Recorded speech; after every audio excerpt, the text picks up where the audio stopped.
And hello, everyone. Welcome to Divine Right of Kings. It's so good to be back. It's good to have everyone. Uh, welcome to welcome back to Passacalia's Promise. It was a big day yesterday, shall we say? We did meet the Maw personally. Which I'm sure everyone feels fine about that, right? It's super chill and normal, and everyone's feeling good and chill about that. Nothing to Absolutely process. And let's cut to right that in that moment on the edge of the starport. We sort of handed the casket for that new NHP that we discovered to Hero, to Bastion. And we sort of dispersed, right? So the Maw couldn't find where we went.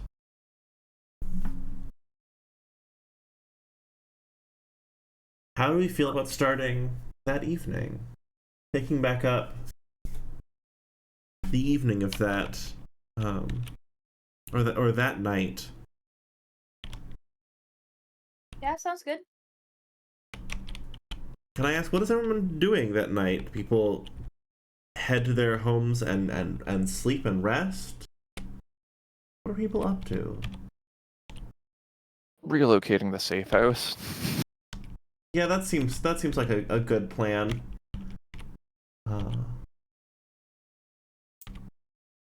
Dozer, how are you doing? Not great. Just not really thinking about most of that and just trying to, get out of this place right now and get to somewhere where that doesn't feel like they can see me. I guess what happens after you strip your safe house, you strip down that safe house, you go to a new building, get another one completely unmarked, you set up your equipment. Do you feel like they're not watching you anymore? So, I'm not sure I want to even be in an apartment at this point. Ooh. Where is even more off the grid than here? I mean, so you're sort of in middle low housing.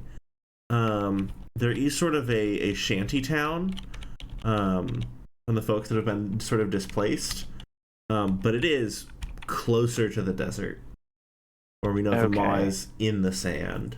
Yeah, no. If I can get actually slightly more upscale apartment, I don't know exactly what kind of resources I have access to currently, but so a lot of your resources, right? A lot of your survival resources have sort of come from a direct line from contact. And you sort of received a semi-blank check from him that said, get somewhere safe. You do not need to tell me your location. You do not need to give me any more information. Okay, then I'm probably going to go ahead and just try to get a relatively nondescript apartment over here. It's probably got more documentation associated with it, but also the Maw's got to go through a lot more space to get here. Mm-hmm. I bet there's some upper middle apartment buildings that specialize in discretion. Nice. And because the nobility has a lot of problems, a lot of places. And sometimes your political system relies on not being found out about the stuff that you've been up to. So yeah, no, definitely. There's not much staff. There's a call button now. The doors are reinforced, but they're not reinforced they're reinforced to look nice, because there is a regular security staff and they expect that to be enough. Okay. They also don't expect someone to try and breach it. So there's security, they, the fun part about a reinforced door, right? People don't reinforce the space around the door, and that's just drywall. Yep. Frame. Exactly, right. So if you remember that we actually live in Minecraft, and drywall is very easy to move through. So like these doors are kind of built like that. And like it's made to look classy, but also made to be visible, right? That the door is reinforced. Noise complaints are gone. Oh shit, this is a first.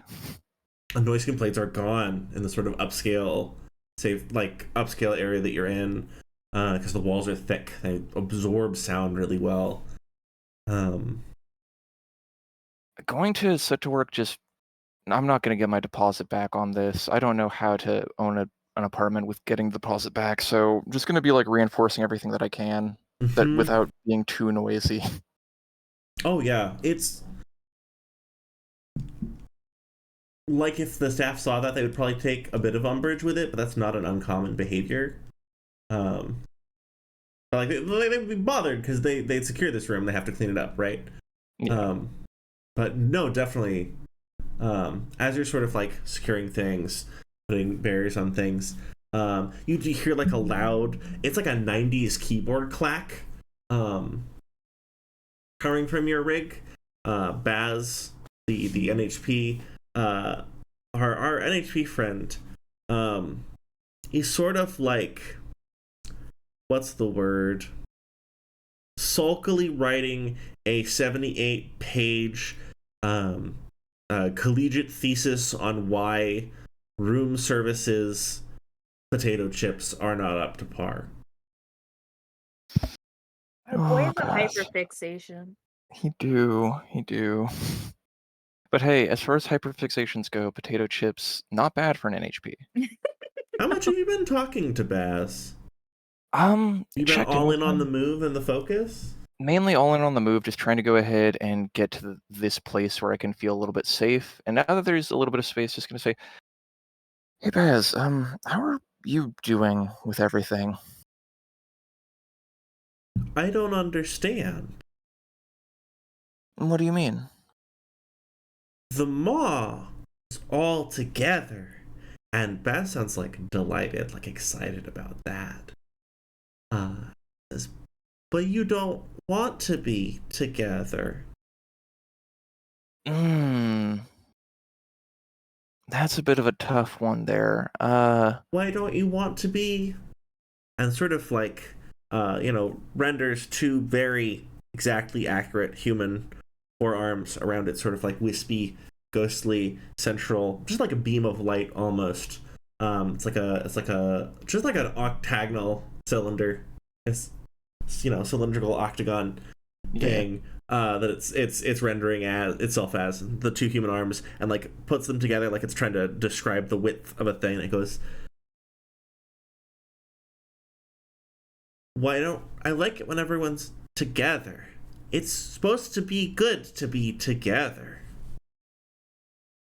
Yes, the problem is, I know I've talked a little bit about my past with Baylor before, but you remember Baylor liked things ordered. He wanted us all to act in unison. But he wanted to be the head. He didn't want anyone else questioning his authority, questioning his direction. We were all together under Baylor, but it wasn't good for anybody except him. Oh. But it's supposed to be good for everybody if you're together. Not just being together. Reaching a consensus is good for everyone. And that's different than just being together. Bass looks genuinely confused. Genuinely, like, a little sort of not fully cognizating what's going on. NHPs are a little bit better at expressing themselves and their opinion. They're able to communicate more effectively than humans can. Consensus among us is a more nuanced thing to achieve. It's like with voting, and Baz does pull up, like, remember there's that, like, roleplay thread, right, where they're all playing like a village. Mm-hmm. And they have been trying to figure out who's going to be mayor of the village. Mm-hmm. Someone does just keep voting for grass. There's like a record of like a brief campaign where there was the one NHP who all she did in the like we're gonna roleplay a village thread was just sit and make daisy chains under a tree. She was the combat NHP of a Union regular from somewhere else. And actually, I believe it was Dawn Line Shore specifically. Yeah. And there was like a small campaign to get her to also vote, and then they were like, actually, I don't know if that's where she's at, and a couple of the NHPs like helped shepherd them away from that and onto a different project, so she could keep making her daisy chains because like that's very important to her. Baz is like, and like a lot of like they haven't figured out they haven't solved electoral democracy in their little LARP, but mostly because like someone wants to vote for like nose hairs. Like, and it's not like a bad, but like they're right exploring this concept of sort of the human subjectivity through their roleplay, right? When someone's doing a thing for a bit in a game at low stakes, so it's silly, but also like exactly, like this is a game to them, but they're exploring important concepts to themselves. Right, and like I mean, like with humans and like with a lot of other species, play as a form of like a form of study, right? A form of learning activity. And maybe it becomes more apparent like this deeply full of empathy this project that Baz is working on, like NHP's trying to understand human subjectivity kind of on their own terms, instead of the other way around, how a lot of people will frame that terminology even if they mean really well. Baz says sometimes being together is hard, but when we're all the same together, we shouldn't disagree? No, not necessarily. And in fact, actually, that disagreement, right, is where the strength of such a system comes from. A monoculture is not a good thing. Oh, it's like with what is the meat thing? Evolution. When they're all the same, it's not good for survival. Does that mean being together isn't good? No, it is good. It's just one needs to maintain autonomy at the same time to a degree, insofar as it doesn't endanger the whole. There's a lot of text out there about this. I can send you. And Baz sort of pauses for a moment and says, "Although that was the first thing that moved like me. Why is it so familiar?" Which thing? The maw. Well, I can't say with certainty. I don't know exactly where you came from. All I know is you showed up in my, or at least the seeds of you showed up in my inbox. But it was around the same time whatever happened to the mall happened, so there may be a connection, which is potentially concerning, but maybe we can be apart together. Of the mall?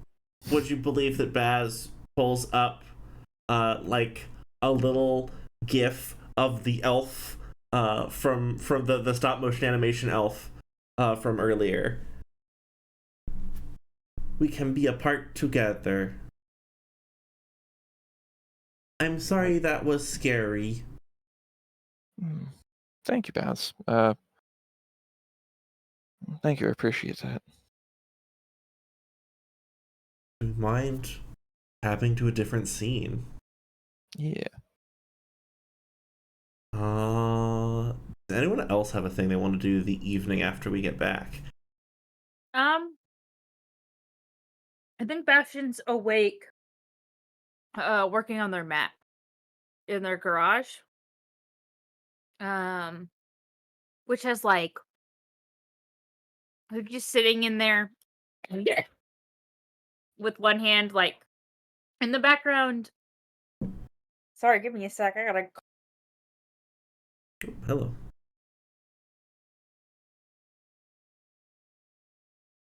Sorry, I'm dying, apparently. Oh, you're good? He's, like, eating croutons out of a bag, and is, like, screwing some things onto his mech and fixing it up. And in the background, like, on a small TV, like an old, shitty small TV, the news is playing. And while this is going on, I think he in one corner, he's got Cass. I'm getting water. Give me a sec. Oh, you're good. You're good. Take your time. Also, we can take a gentle pause if you'd like. That's perfectly all right. No, I'm good. I think he asked Cass, so if we played rock, paper, scissors, would you win every time? And you look at the right cat, so right sitting sort of is like, I'm assuming like sitting on like a counter, right? Yeah, he's like, well, I mean, if it's huge, It's right? huge. It is huge. So it's like leaned up against the corner because I don't think there's a lot of table space. And so there's that I also think badly welded together box. Which I think Bastion's cleaned up. Oh, I mean, It yeah. doesn't have garbage on it. Yeah, and also like, I think he's painted little flowers on the side of it. That's so sweet. I love this. So I can get all the characters straight. Don't worry about it. It's fine. So Cass, has like a hollow projector as well out of the casket. Right? So it's the big casket, the big welded together box around it, and Cass, is sort of projecting. Right, Cass's physical form continues to be this sort of like 10-year-old boy, sort of in pajamas, with a little sleep mask, and sort of like sitting on the edge, what looks like sitting on the edge of the box, kicking his feet a little bit. And he goes, he's like so happy right now. He's delighted. He goes, well, except for the times in which I would lose. So you wouldn't win every time? If it was going to happen, then it would happen. But can't you tell the future? Yes, I know what's going to happen.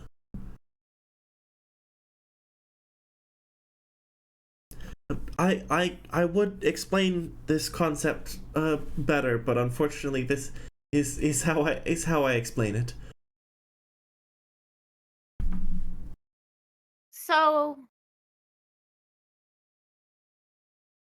you can see a future, but everything within it has been predetermined? Or are you seeing a future that's already happened? Yes. I know what happens. This is always one of my favorite parts, and he sort of shrugs, and sort of shifts forward to floating on that big pillow, right? Goes, I liked when we sat in the garage, and it was nice. I always have looked forward to it.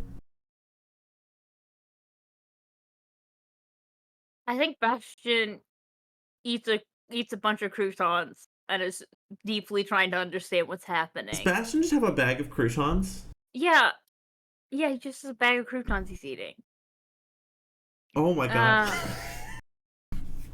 I don't think I get it, but I kind of get it. Since I know what's going to happen, we play we play rock paper scissors, and then you explain. Then I lose or I win, and I know what's going to happen. Sorry, if is a hard concept, so I'm working hard to make sure that it's easy to understand. That's one of the things that I think is special. It's why I don't like doing spoilers. I'm delighted that you get to choose. So nothing, you know everything that's going to happen? Nothing ever surprises you?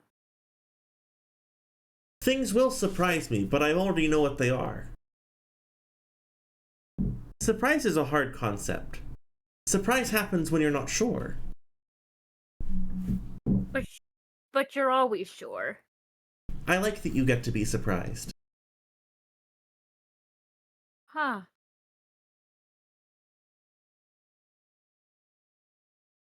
So you know how all of this ends?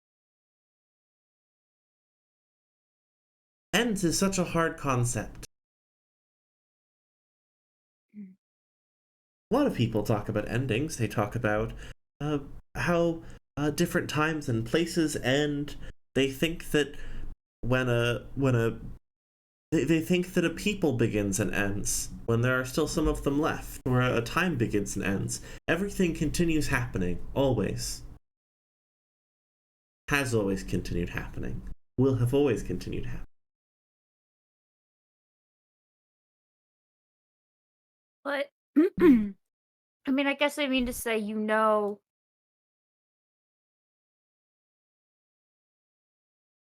what happens with all of this. And he sort of motions towards like the Mac and the garage and sort of the whole of Passacaglia, right? You know, if we make it, if it changes. Everything changes. Everything will always have changed. But this moment's really nice.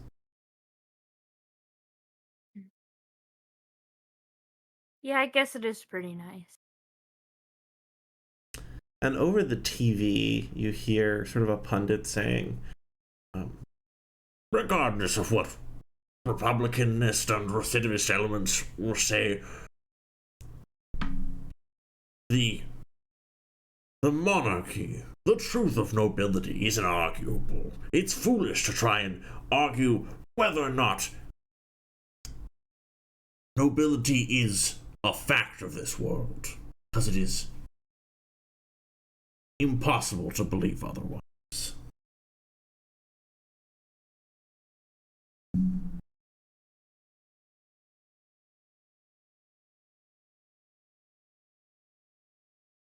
Big Bastion goes gross and then flips the channel to like some cartoons.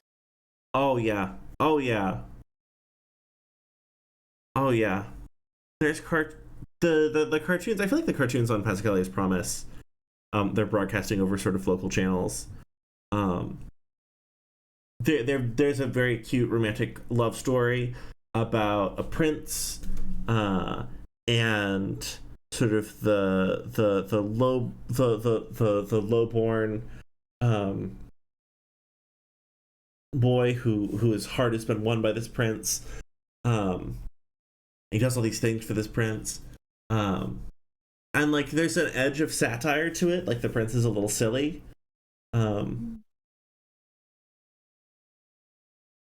Bastion, there's like a have you ever been next to a sheet metal door when someone starts banging on it? Oh yeah. So the Yeah, I whole think space just reverberates with a sound like thunder and screaming metal. Not screaming metal, but like roars.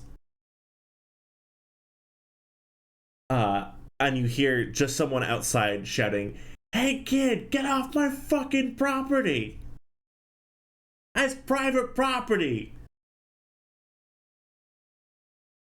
to the garage. Yes. Oh, good. I think Bastion uh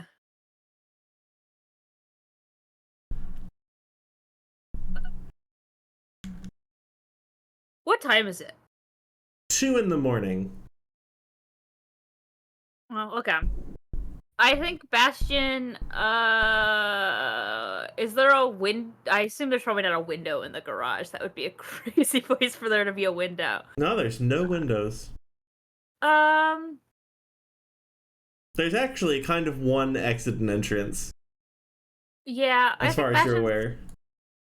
I mean, Bastion, I think, like, waits for a minute to see if it stops. Oh, they're gonna keep banging on it and caterwauling and shouting, "Hey, this is private property. This is squatting." I think Bastion's gonna open the door. Doesn't. And there's this, like, sort of it's like this big cargo movement thing. And you realize it's sort of being towed by this woman in sort of a mobility chair, and she's just like grinning at you, hand hovering up like she's gonna bang on the door again, even though the door rolled up. And she grins at you, and you see one of her teeth has this gold cap on it. Another one of her teeth has this isn't like a green blinking LED in it. And she goes, "Hey, we didn't get to talk much, and I wanted to welcome you to the neighborhood." Why'd you have to? All right, do you want to come in? Oh, do I want to come in? Ooh, fancy, he asks. She goes, "Yeah, also, all of this, and there's like, the cargo lift has like a tarp over it." What is it?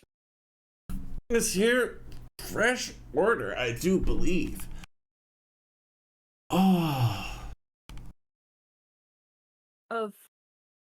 Of mech parts.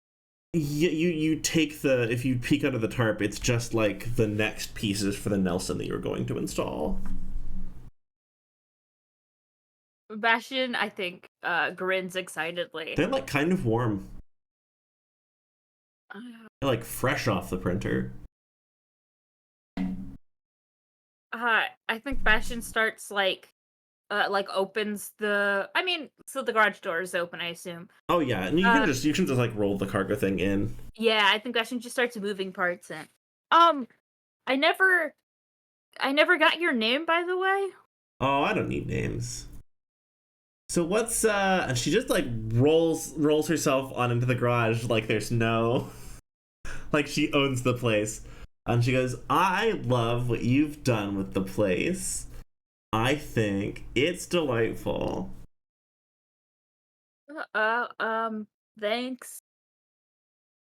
Cass sort of like awkwardly waves at her. And she goes, "I didn't see anything and don't know any information." And gives Cass like a little wink and a thumbs up. "I don't know anything. Because that would be a drastic breach of security and of prior agreements. But I wanted to welcome you to the neighborhood if you're going to be hanging around." I mean, I'm not new to this neighborhood, but thank you. Wow. Welcome you to the neighborhood can mean a lot of things. See, there's like living in the neighborhood, like there's people who are like, their house is here, and there's people who are like doing work in the community, and you've been doing work in the community, and you haven't gotten a proper welcome. So hi, I don't have a name, and it's so good to meet you. Nice to meet you too. She's... Have you been in this garage before? "Oh, have I been in this garage before?" she says. And she like reaches under a desk and flips something. And like just a secondary tool array that you weren't aware was in the building, like scrolls up out of the floor. have I been in this garage before?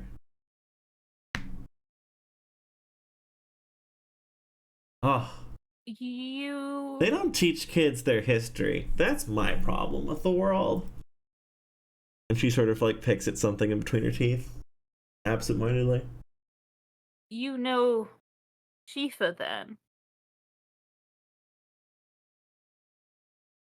And she sort of, there's a kind of a strained smile on her face. A little bit. The you can see it sort of in the edges of the smile, that it's just a little tense. She goes, "So, how are you liking the new duds? I like your new machine's a good design. I think you are an excellent pilot, by the way. I don't pay people compliments, so you should know how big that is."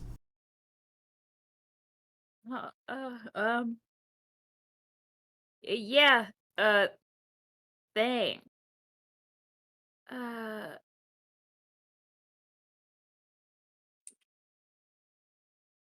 what? Why did Shifa have this garage? And she opens her mouth to say something.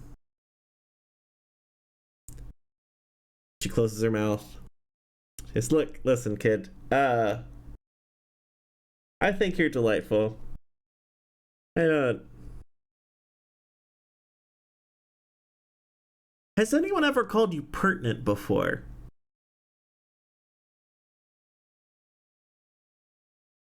Quizzical. What? Sometimes, if you want someone to give you answers, you have to, like, finesse it a little bit. She just, like, waves hands in front of her face. Like, gotta finesse it a little bit.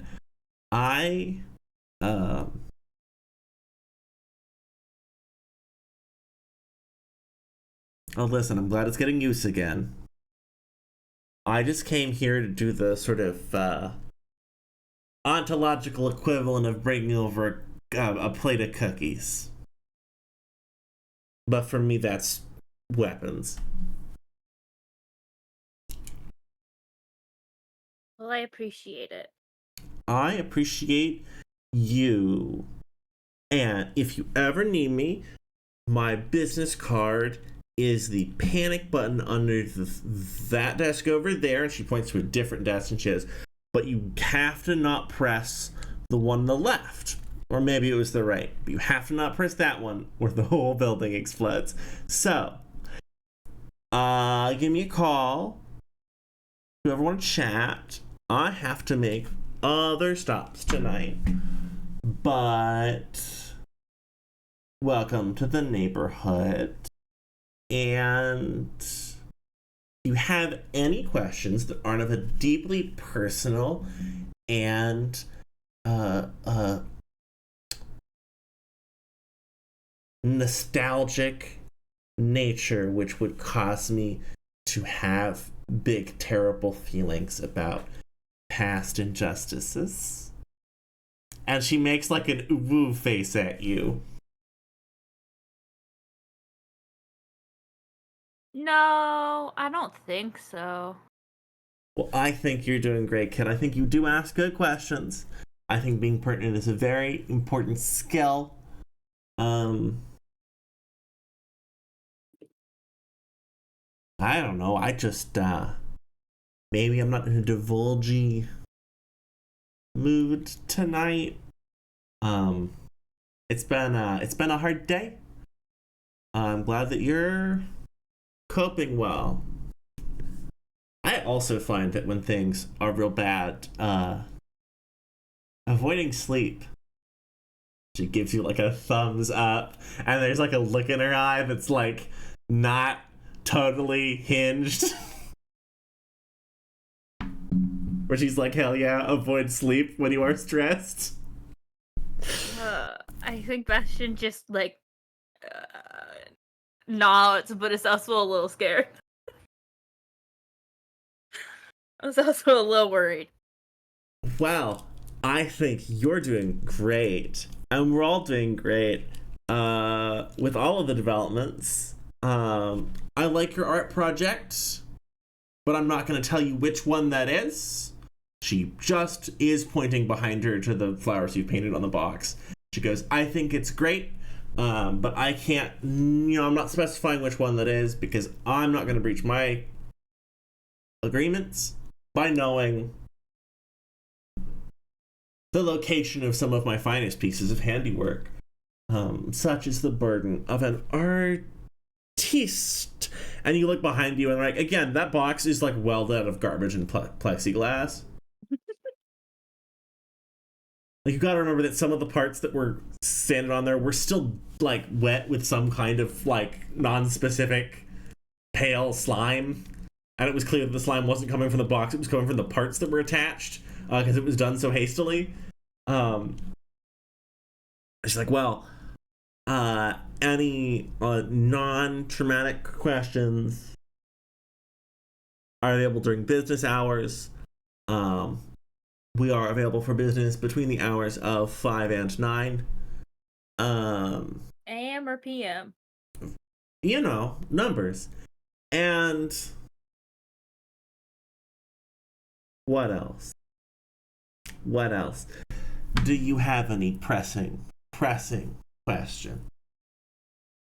The ongoing mystery. Does the Scooby Gang need anything from little old me? No, I don't think so. Wow. It's been so good. Don't hesitate to call. And she's like rolling herself out the door, and as she like waves over her shoulder, remember not to level the building, although it will be very funny. And sort of like turns off down the street.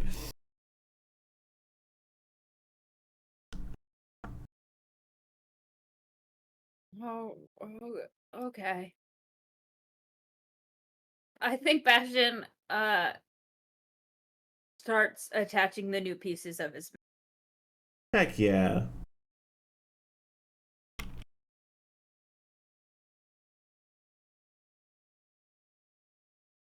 And Cass goes, she's funny.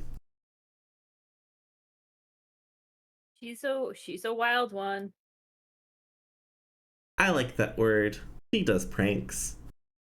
But, I know that they're gonna cause people a lot of concern. And nods to himself. I mean, I'm not. I don't know if concern is the right word.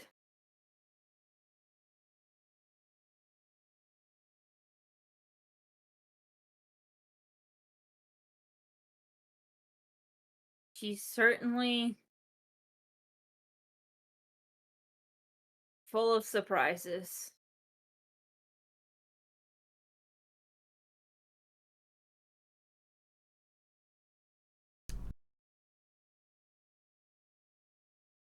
Shall we leave Bastion to sort of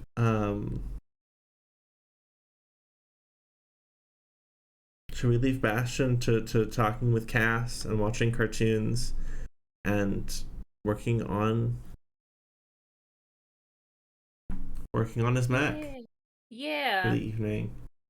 Anyone have anything they want to do that night, or shall we join them in the morning? They say slept.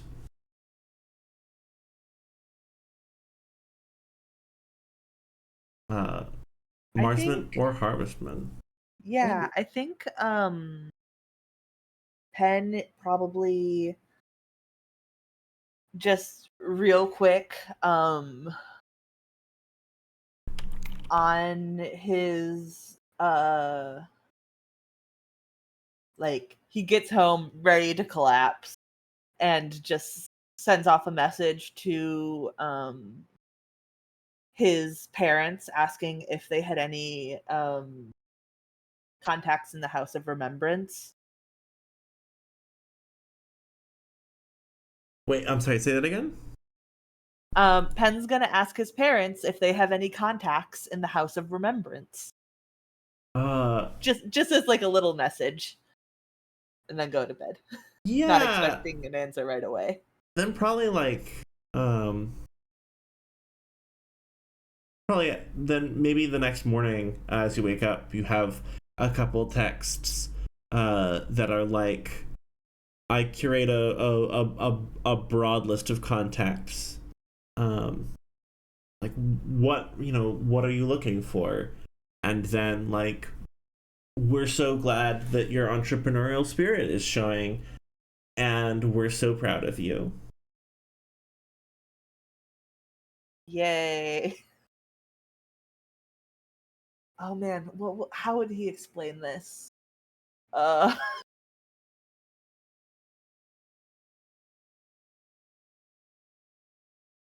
think that he's got an interest in local history. is how he's gonna approach this, and is gonna be like, yeah.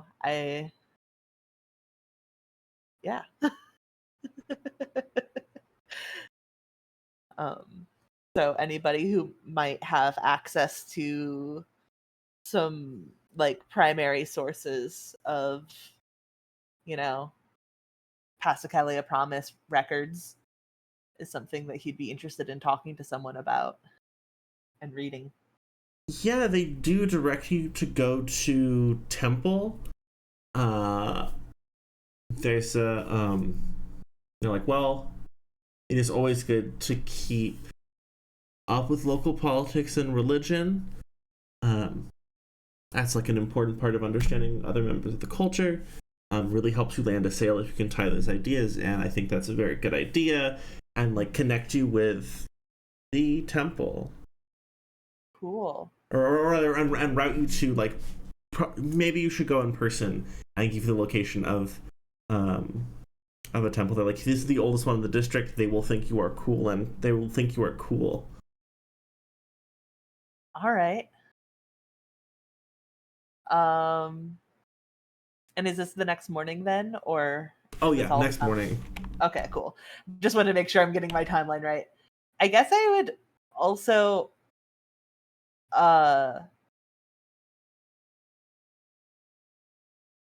also probably just send a message to Pasha and be like, you're a historian, right? Want to go look for some primary sources?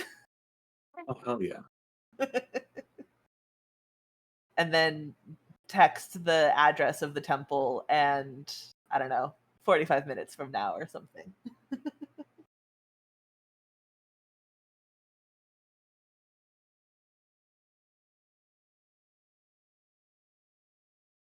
I love this. I want to ask, how's Penn feeling about all this? It was a crazy ride, being almost devoured by a swarm of living nanites, and a thing that is supposed to be long dead. And also, history happening at you live.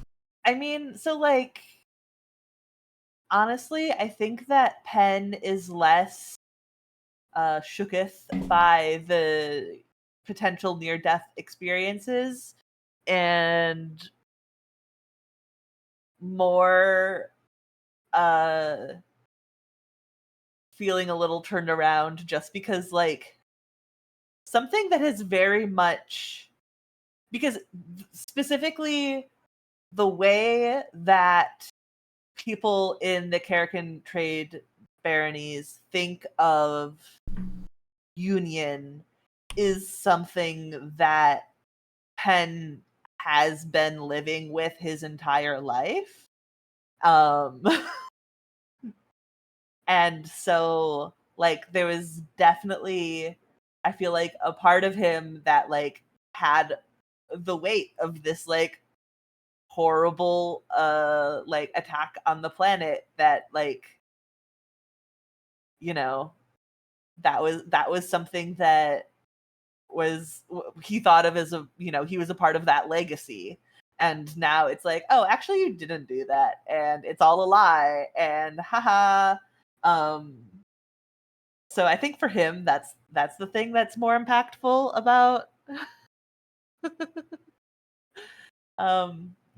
everything that he just experienced, is like the framework in which you relate to those around you is severely misinformed, and now you know that, but also people are still gonna keep acting like the thing that you now know to be a lie, or at least not accurate, is the truth. Right. Yeah. Hey, that's a really trippy position to be in, actually.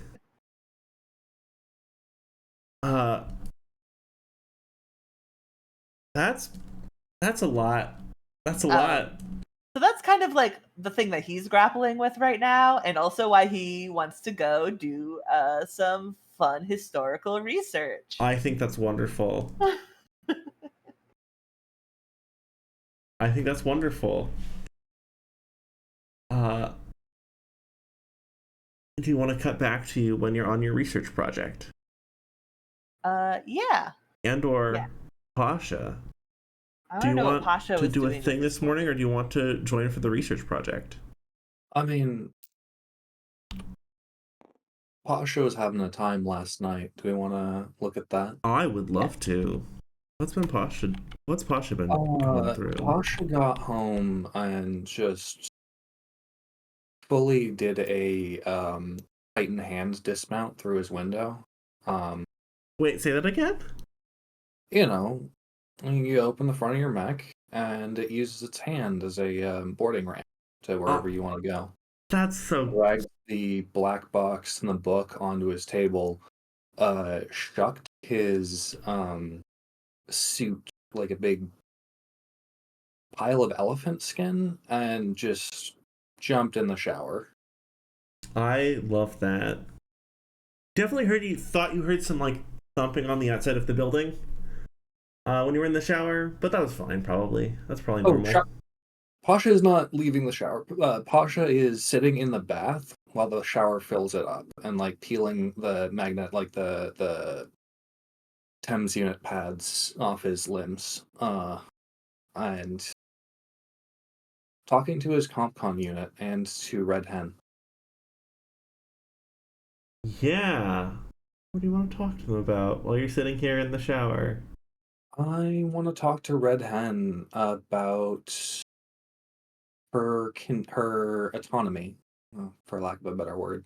It felt like something clicked last fight, and I think she's ready, and I think I need her, for better or worse. Oh. Oh.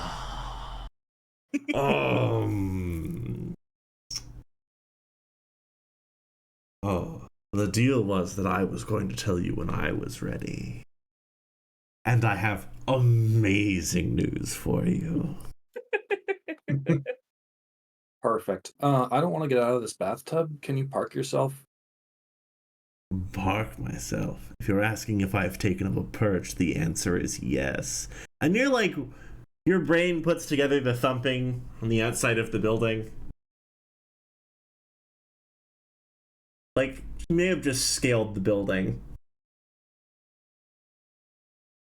You're like not fully sure you gave her permissions for that, but like, nobody died right now. I don't even care right now. I don't want to look up the weight tolerances for this building. If it's not collapsing, it's not my problem. You know? Yeah. He says, I am such a fan of my favorite nephew. I'm very impressed with you. I know we've talked about it before, but do you know why I'm ready? And you get the emotional sense that, like, if she had like a physical body that was present, she would like boop you on the nose. Because she's that kind of aunt.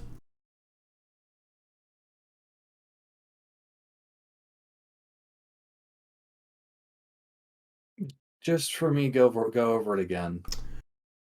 I do not need someone who is constantly ready to do more violence. I need someone to help Auntie keep herself in check. And I think you're doing a great job.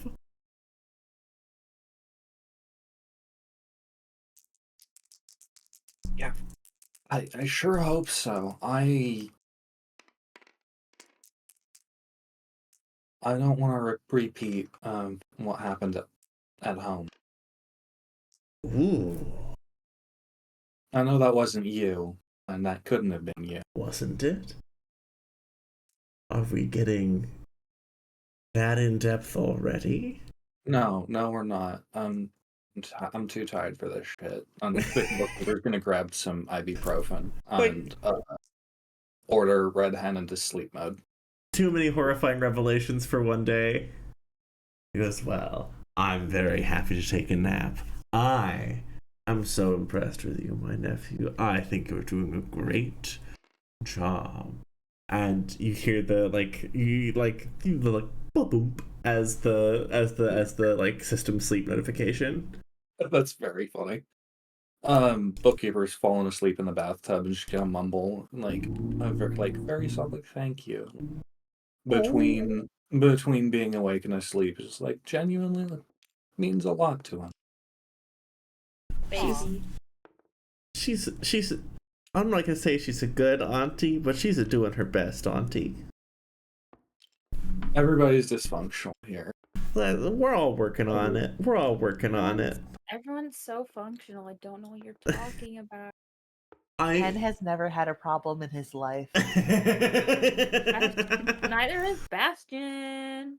Nothing to process ever. Nothing to process ever. No problems.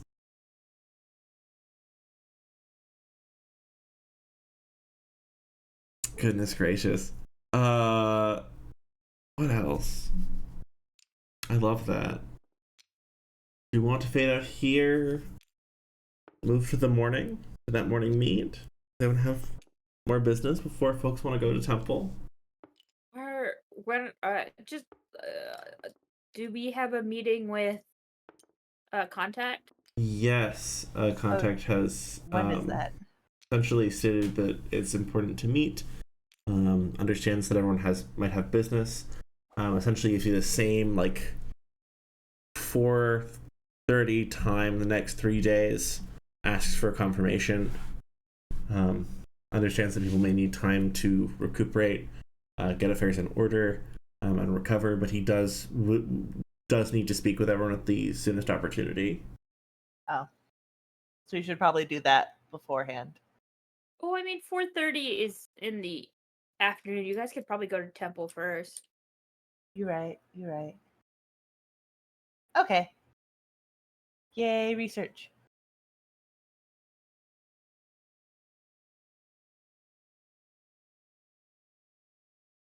So like going in the morning, then going to meet contact the next day. Yeah, I think we'll do that or in that the evening? Yeah. Yeah, I thought that was going to be in the 12 o'clock slot. Yeah, let's do Like it. the 4:30 slot would be that, and then the morning slot would be temple. I also have a thing I want to do in the morning. I love that. Yeah. Well, if y'all are doing this at noon, Bastion, what do you want to do in the morning?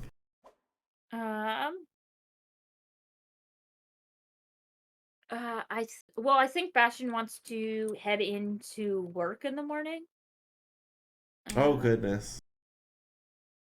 So wait, so was there a sleeping period? You got done with the mission. You came back. You worked on your mech. Was there a portion of this time when you slept? Why are you asking so many questions? No, there wasn't. I love that. So yeah, we're gonna go. You go to Shifa's. Yeah. I love this. Give me 1 second. See, I've got all of the models on deck. I do. I'm so slick. I'm so smooth. Oh, Shifa. Ooh, hold on. Chug. Hello. I don't have all the models on deck. Shifa's not on deck. That's was also not Shiva. It's You not were like, Shiva. I have all the models, and then Well, pulled that's because out- that's not who's on you. You went to her coffee shop. That's not necessarily no, who's no, you're at her right. coffee shop. You're right.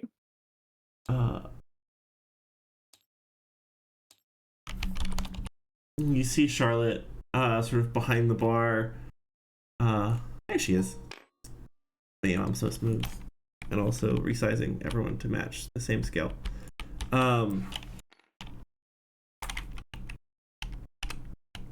You see Charlotte behind the counter.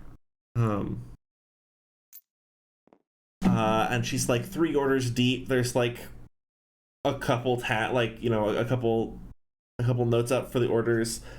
And she's like, Charlotte's like in her element. She's like moving from piece to piece to piece to piece, just so smoothly.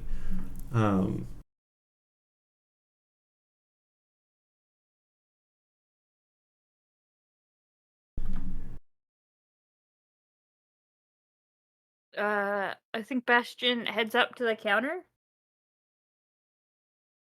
And she stops and she looks up at you. And she's like, you can tell she's like in this swell of like, she's so excited, she's delighted, she's in her element. And then she sees you she like slides up to the counter. She hasn't like fully checked who it is, right? Because she's just like, and next order. And she sees you, and she just lights up even more. It's so good to see you. I hope everything went well. Can I get you anything? Yeah, can I get a large coffee? Of course. Bastion, why don't you make me, because you are pushing 12 hours, during which you had astounding amounts of adrenaline. People keep pointing guns at you. People keep holding you at gunpoint, especially. Rich, awful men keep holding you at gunpoint, specifically. oddly particular, that one. A dead entity, an entity everyone believed to fully be dead, appeared and tried to devour you whole. You've never had the sensation of being inside of a closing mouth before, made of many other mouths. So that was a new one. Why don't you make me a stay standing check? Oh. With disadvantage. With disadvantage. Oh, that's the wrong dice. Anyway, I rolled the whole table chug and it wasn't even the right one. Thank you everyone for your patience. The city's very pretty, but sometimes computers are not happy about the number of buildings there are in city. It's a 5. So no. No. Well, you know, maybe it's not a stay standing check right now. A 5 isn't a 1. Yeah. Well, Bastion also hasn't had coffee yet. Yeah. He's gonna fix it. Because when you've been up for 12 hours in multiple different scales and categories of life or death situations, you just need some coffee. And then it'll be fine. Yeah. And your body will be fine about that. Yeah. And you sort of feel Shifa come up behind you, and put a hand on your shoulder. Oh.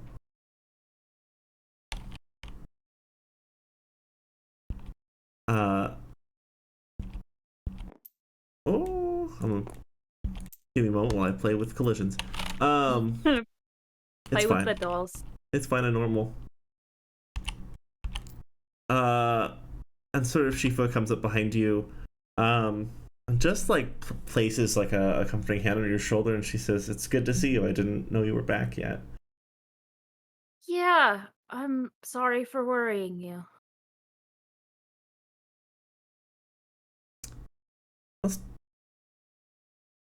I think people worrying each other is part of caring about each other.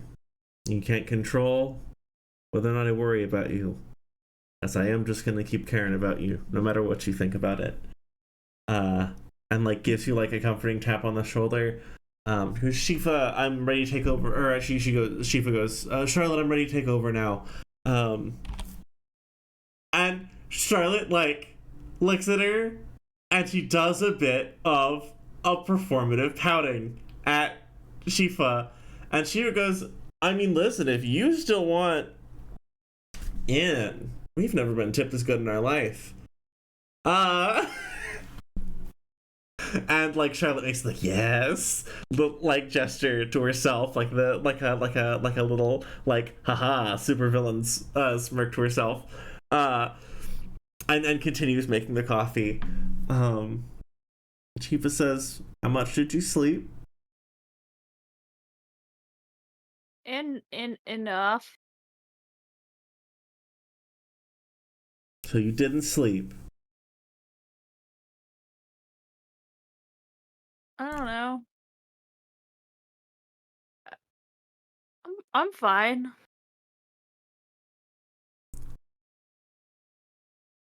There weren't any dramatic confrontations yesterday?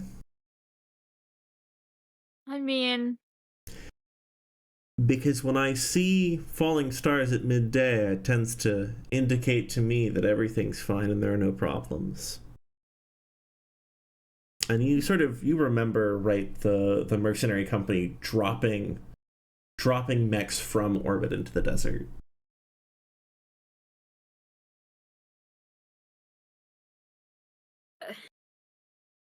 we took care of it. Everyone's fine. I'm fine. When you work hard, you need to take care of yourself, or you're gonna hurt yourself. Why don't you give me a checking in check? Give me a there was something weird about that sentence roll. Okay. So 15? Yeah, Shifa's used to talking with people who don't take care of themselves and get themselves hurt because of it. This is not a new conversation for her, and she's not accustomed to winning when she tries to convince people to take care of themselves. Looks like you guys have everything here covered. Did you think you had a shift? I was gonna come in. She gives you the most concerned look. She's just like the most like, and she was like, you had other priorities. My schedule is designed to be flexible for a reason. Also, as your employer, it is not your job to make sure that my business is staffed. That's my job.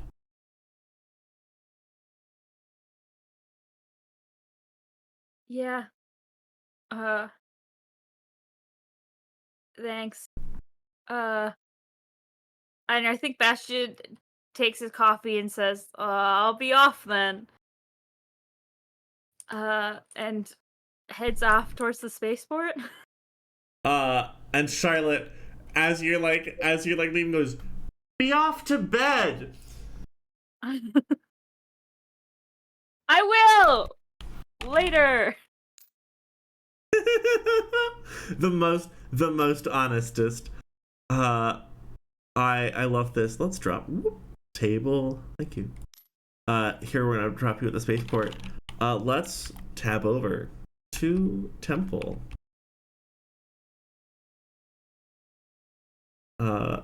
And we find Freeze Out and Bookkeeper. It's so, you know,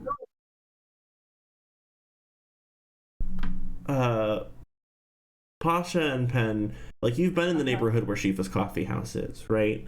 You've seen how there's sort of a mixture of like new and old construction and construction style and materials. Wait. Okay. This grand sort of broad stone building is of that older style. It's got new trappings. It's very well cared for, right? A lot of those other buildings do not receive all that much regular maintenance. This one is clearly like very well polished. We've erected like new banners. They're preparing for something, right? There's like a couple of work crews like installing something, some sort of like installation. Maybe they're preparing for like a festival of some kind. Or like an event. Like holidays or festivals coming up that I know of? There's some sort of like a ritual like renewal festival around one of the passions. Like it's not generally all that big of an event, but like a lot of like it's very very classical, so it's not very those events that are like popular among different sort of age groups and sort of Sure.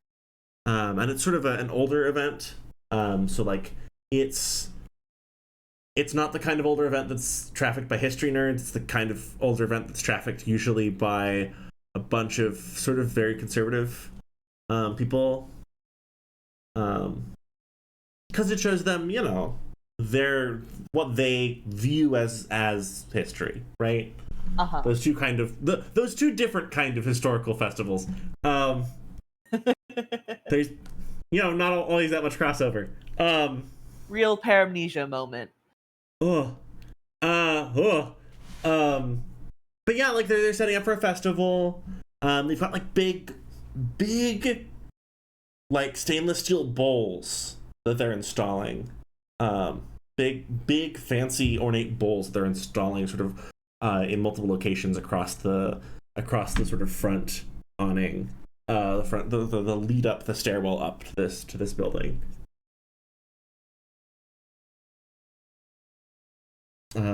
Pasha and Penn, do you have any actions? Research, with maybe a level of disadvantage because intrusive thought that those are probably going to be filled with blood. Oh my goodness. Yeah, so there's a story of about the Titan again.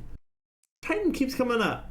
There's a story about the Titan, and how the Titan needed to like wash himself to renew his commitment and renew his strength after he was defeated by the wolf.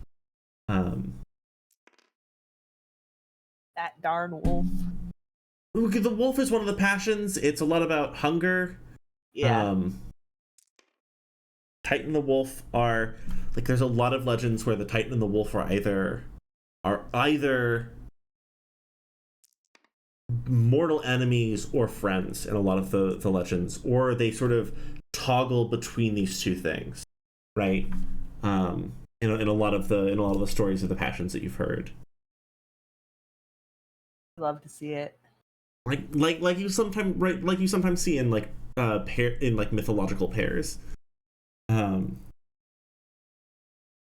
Yeah.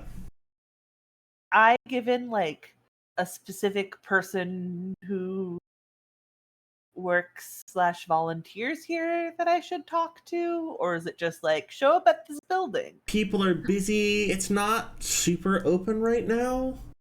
But if you like enter the main hall, there's probably like a greeter or something. Speaking of the main hall, out of the lead doors, this woman walks out. She's sort of like a bunch of people are like buzzing around her, like she's like clearly directing the work on stuff. She goes, she's saying to someone like, "Oh, budget won't be an issue. We're well sponsored, well taken care of. That will not be a concern." And she's like directing someone like, make sure that they get that straight. I know that sometimes they're a little lax in their work, and this needs to be done correctly. It's going to be perfect. She's gonna keep directing people around. Do either of y'all have an action?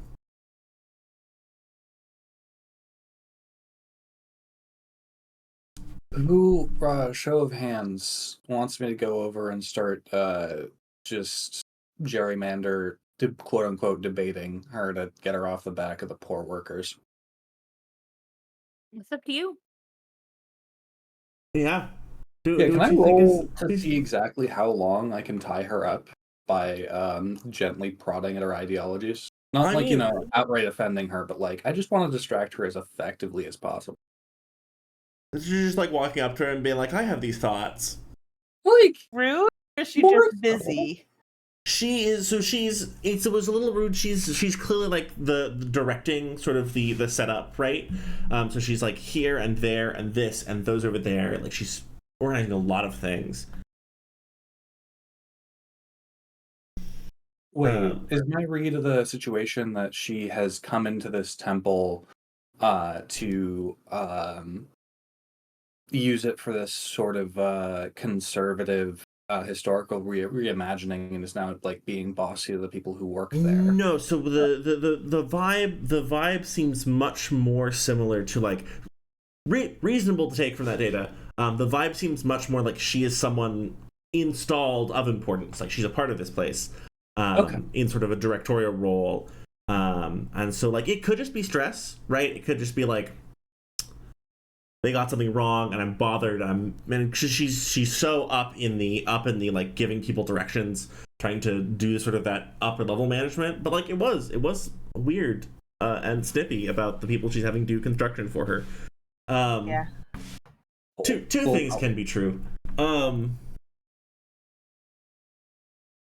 And can you handle this? I got nothing.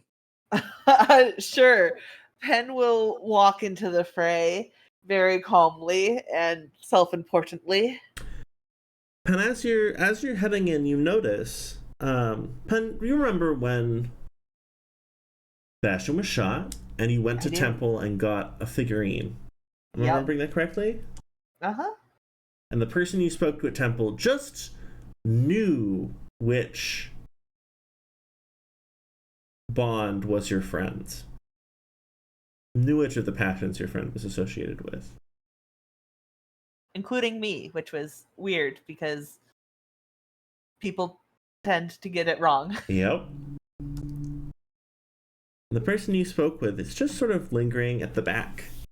But the person I spoke with? Yeah.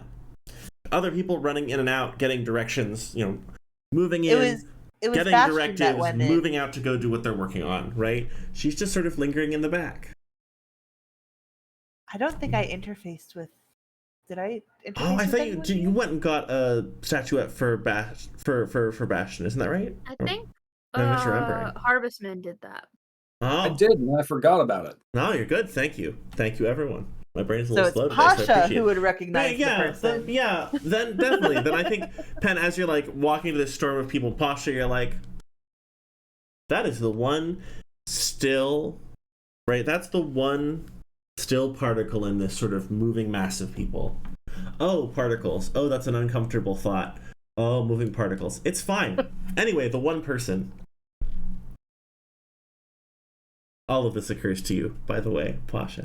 But Pen, you're moving in. Is it the best time for research? Who knows? But do you have an action? You could also move past her into the temple and see enough animals will help you, like...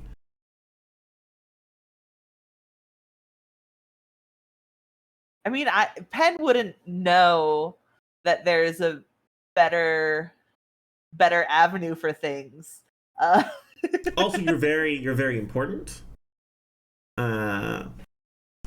That's what I want people to think. Exactly. So Penn's already started this action. No backing out now. Yeah. Yeah, I think Penn would go up and be and just ask, excuse me, I was directed here for some research.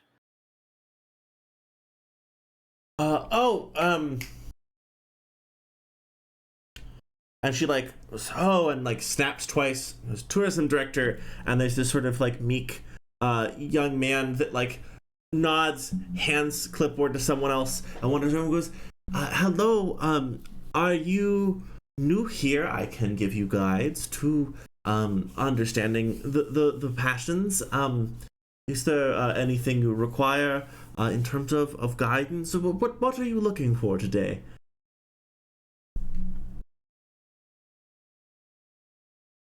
Tasha with me? Pasha's gonna like just start ambling over to the still particle. Amazing.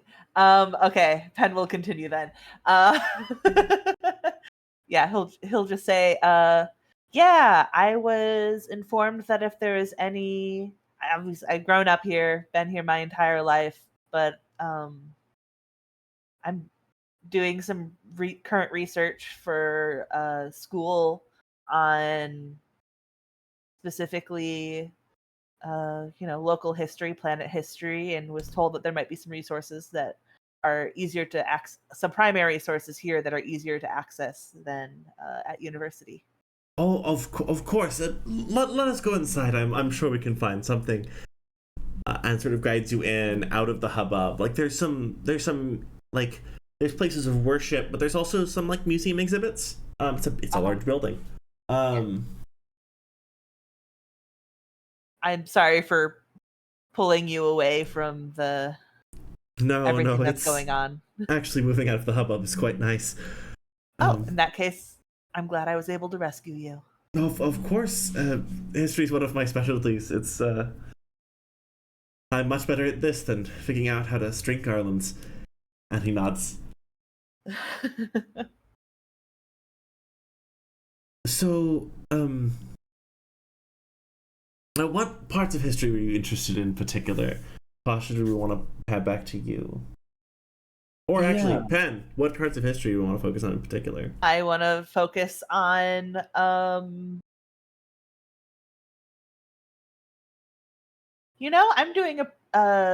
doing research on the war that KTB had with SECOM. Oh, yes, the first contact war. Terrible thing. Yes, we can speak a bit about that.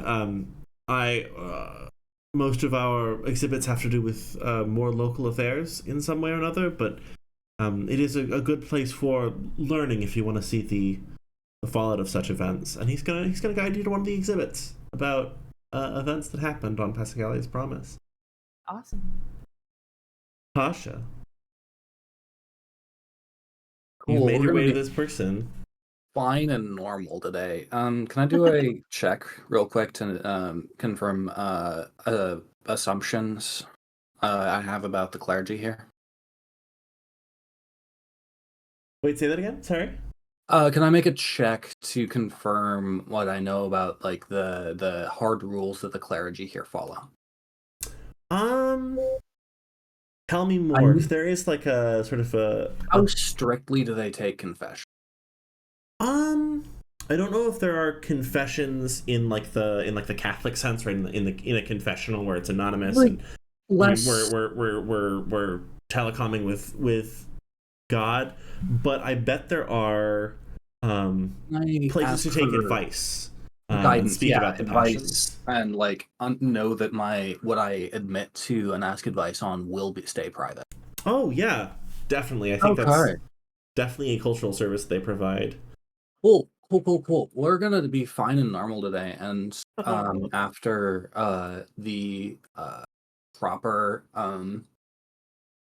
titles and respects are given, Pasha's gonna ask about the justification of violence in the history on this planet. And wait, okay, hold on. We were at you're good. I think this is fascinating. Give me a second to connect the dots. So you said you were coming. You were going to speak to the person that you spoke with before, right? Who seemed to know all these things about people. And then what was the next step from there? I'm going to ask to speak with them. Yeah. Yeah, and sort of as you like flow through the crowd, and you're like, "Hey, can I speak with you?" She looks at you. Pasha, how intently are you used to having someone look at you? Considering my circle has a fair few autists who forget to blink, I'm pretty used to it. Yeah, folks, she pays you. Well, because folks like attentive, right? She is taking in your. She gives you a look that you feel for a moment like your whole existence is being observed.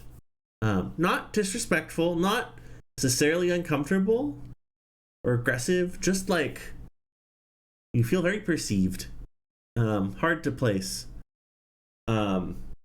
Says, I think that's an excellent idea. And she just gently, like the person who's directing people around the setup, taps on the shoulder, says, I do have a separate meeting, and nods. And the person, sort of in their storm of like, you do this, you do that. Why isn't this done right?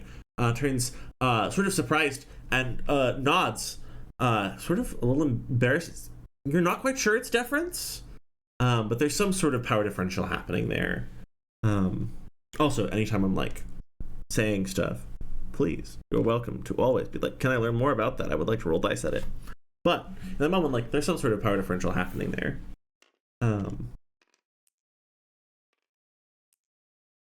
And she turns and nods to you and she says, shall we? And sort of leads you to a quieter part of the temple, right? Overlooking one of the areas of worship, sort of an upper balcony, a promenade for walking through. Mm-hmm. Just so, you wish to speak with me? Yes, I'm trying to collect sources of what happened out of character. How many years ago was it? It was 5, 7?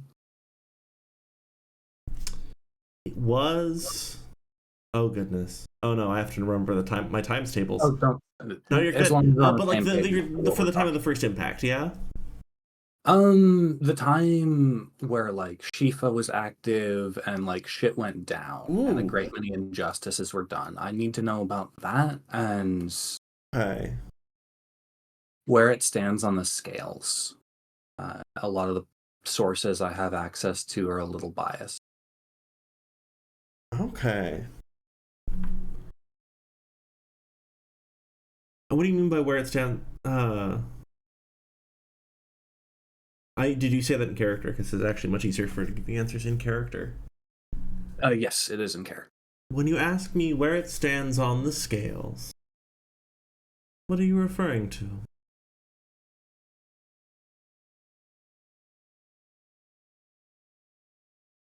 I don't know what your opinions on violence are. Also out of character, is there a honorific that Unclear what her rank is.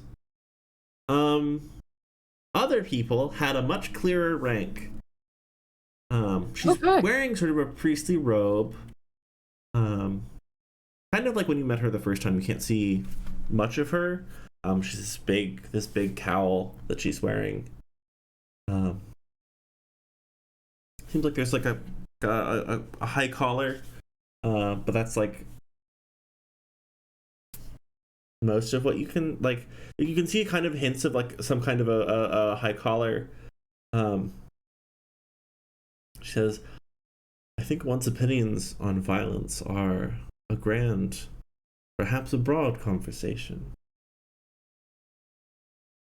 But allow us to use history as a form of discussion, as a byway that we may explore these ideas. You were asking about the birthday of our prince.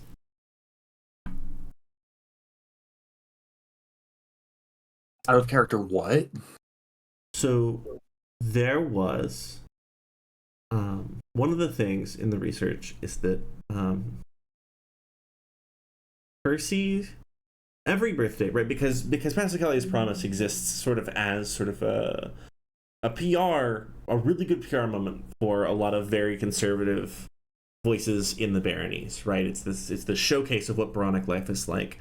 But you look at Percy's 6th? No, that's wrong.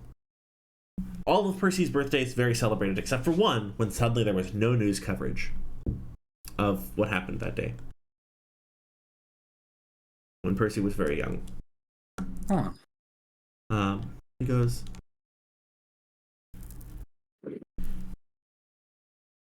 "Are you asking about the history of resistance here?" Or she says, "If you're asking about the history of resistance here, I suppose perhaps I could better answer your questions if I could understand what violence meant to you and what was important about it to you." Pen, let's tab back over to you. Yay! Pen, you have in fact gotten a little history nerd, and he's really excited to show you all of his fancy rocks. Cute! He's got so he's showing you the exhibit, right, on the shell impact in Passacalia's Promise, which we now understand did not occur. Right? Oh, okay. What? Yeah.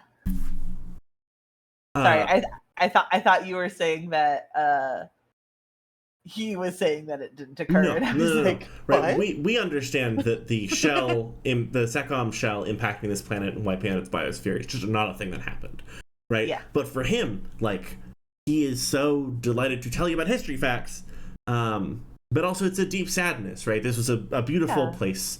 It was wiped out, and he's got one or two artifacts of the old place. He actually tells you that this construction is hard stone. This construction is actually hard stone, so it predates these events. It weathered it in spite of it, which Oh, wow. is symbolic of the Titan itself. You are standing in this very structure. He slid into, like, he does tours, and he has slid into the tours, like. He's got his like little speech down with all the little patter and exactly. I've been there. I've done that.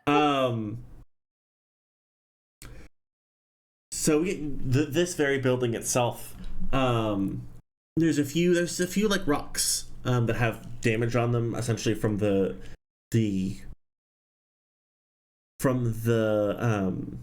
weather disturbances caused, because when a massive impact hits, it can disrupt many elements of a biosphere, including especially when a mass round hits a planet. A mass round impacts a planet, it can disrupt the movement of air and particulate matter in the larger atmosphere, which can result in secondary effects like large storms.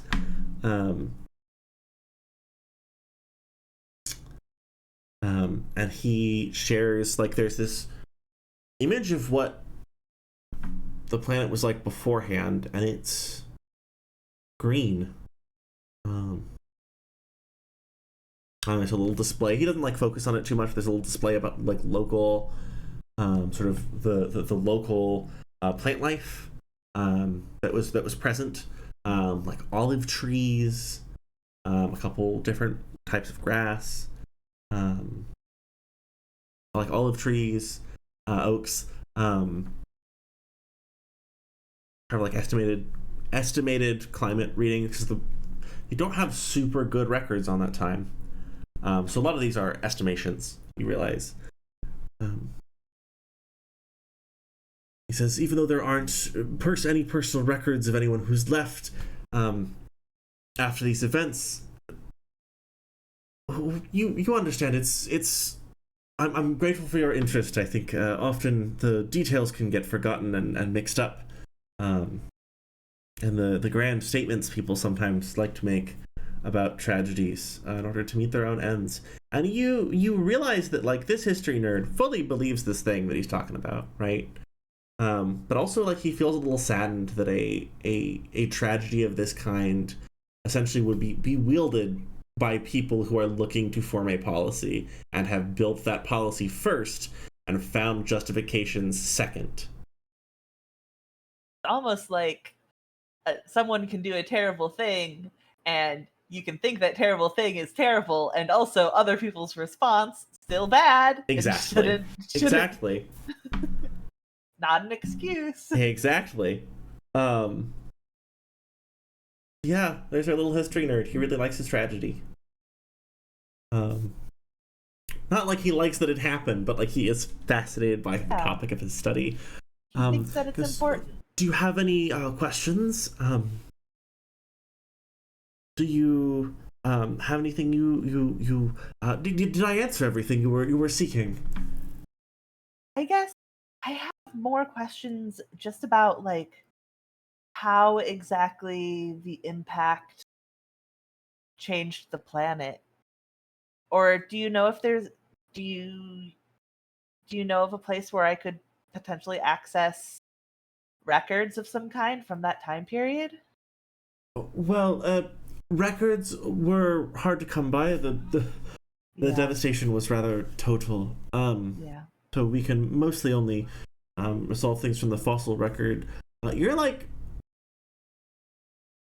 Pen, you're pretty sure that they're like, when this occurred,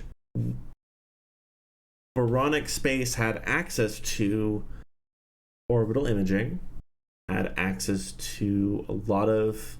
I mean, they would have to if they're fighting against Sexdom. Right, like, exactly, right. We're they're post-stellar, capable right? of doing, they're capable of doing stellar war. And we don't have Omni. They didn't have Omni access at the time necessarily. No, they did. I'm sorry. I'm working on timetables. Timetables No, rough this morning. you're all It's good. okay. I can do it. I can do the history episode. It's good. But like, it's weird that there are no records. Like, it might be that they were all wiped out. They were just all happened to be stored on the same planet. Why was there no recording equipment on the planet when this occurred? Can I actually? Yeah. It could be, as he states, that it's because all of those records were stored on the planet. Like that's kind of surprising when you think about the history of Passacalia's promise and just what it means to the trade baronies.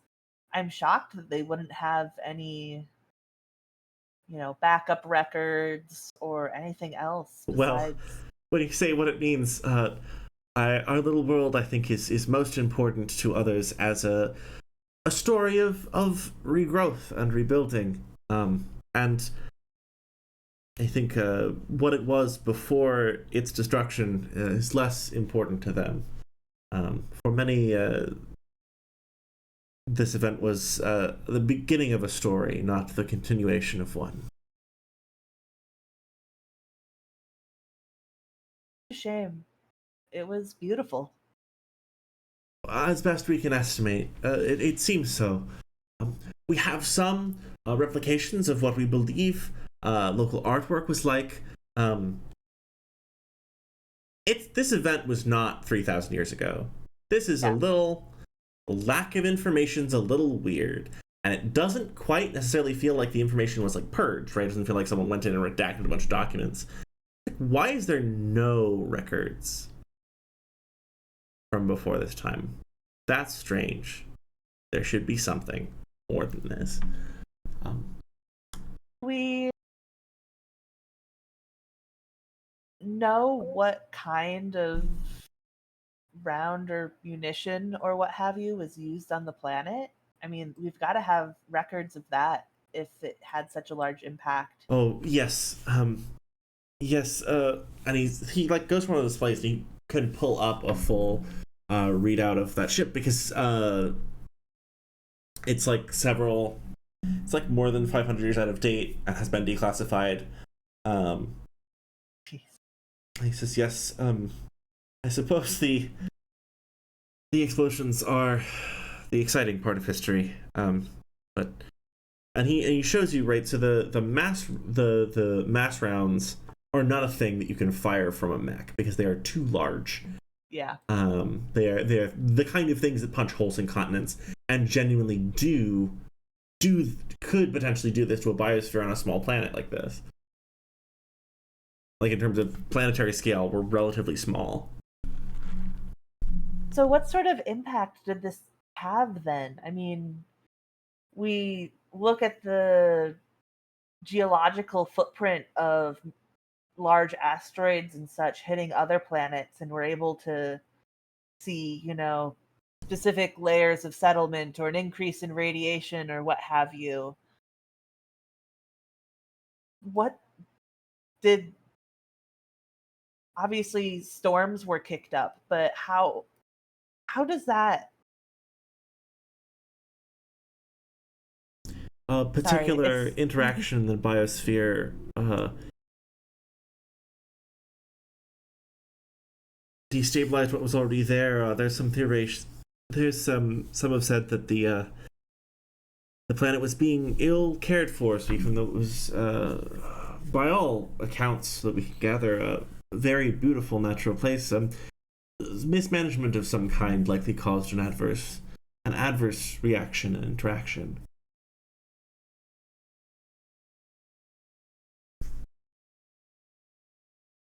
And there's no other place that, any form of records have been stored or nothing?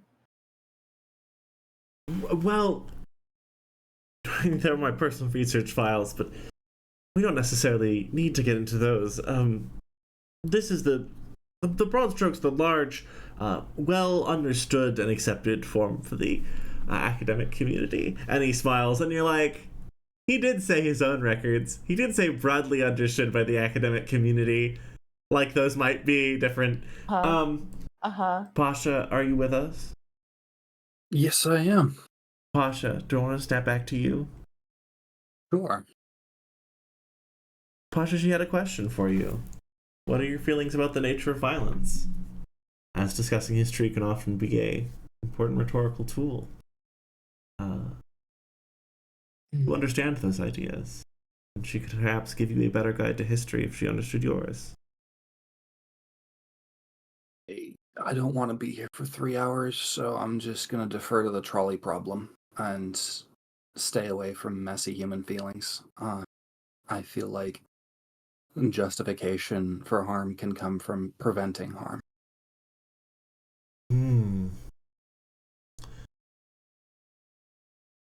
I think that is often a wiser understanding,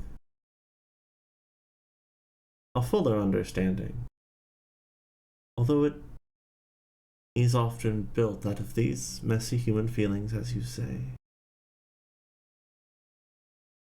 There have been many attempts at resistance movements here. Many have been unsuccessful in, as you say, preventing what they perceived as further harm.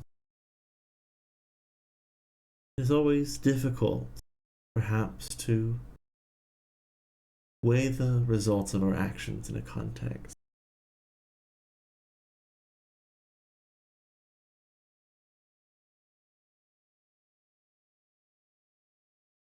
Are you seeking specific answers? What is it that you need counsel about? And she draws her hood back for the first time, and you see this sort of tall shaped collar in full. You see she has this sort of closely shaved head. Maybe it's the trick of the light. Maybe it's the stone. Maybe it's just the color of her outfit. You think there might be like a blue tinge to her skin.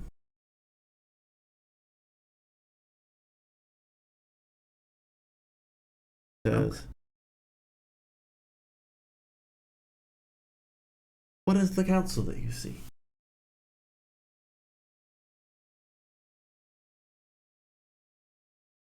I need guidance towards a better understanding of the originating trauma that shaped where we're at now. It feels like we're sitting in the fallout of something, and generally it's pretty easy to understand, but I keep looking for specifics, and things just get fuzzy. Nobody wants to answer me. I need to know exactly what happened and what I'm sort of dealing with before I can feel sure that I'm doing the right thing. For me. I think, as one inspecting a lever and wondering if one should turn it, that wishing for a clarity of understanding is often very wise. I perhaps am not the best one to inform you about the clarity of. And she smiles and she says, let us call them resistance movements. As if the word is sort of alien or silly to her. The idea of resisting, like trying to place a rock in the stream and expecting it not to be worn down.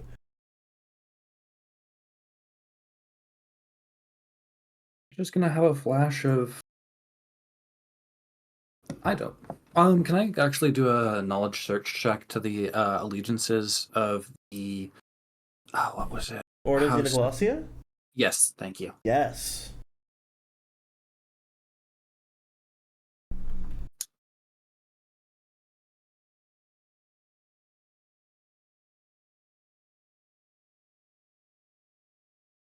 Give me. I'm also, I think, a level of accuracy on that for I don't know, your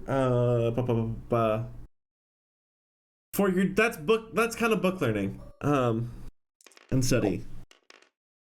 Roll research 22. Ooh, we love 22.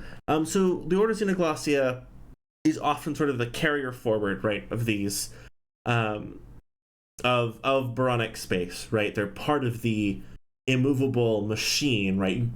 Remember the Baronies often, the Baronies often views itself culturally as the longest surviving, the longest unbroken chain of civilization in human history, right? Mm-hmm. And so there's sort of a dismissal of resistance movements, revolutionary movements, because the idea that it could end is unthinkable.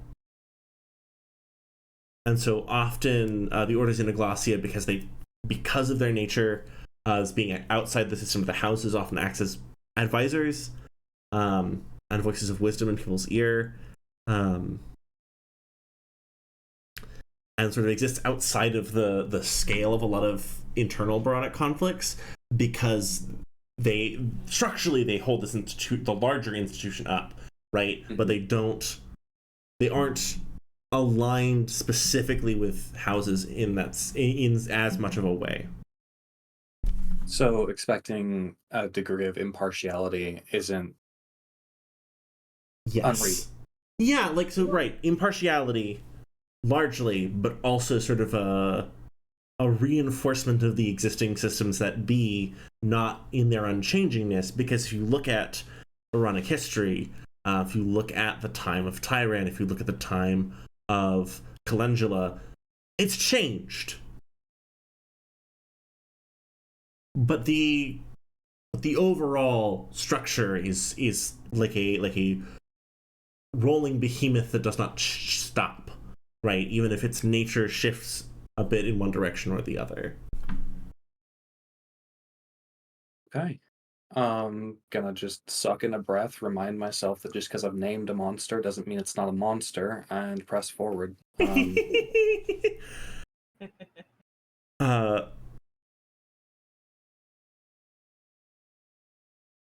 I can advise you that I think you might find luck in your future.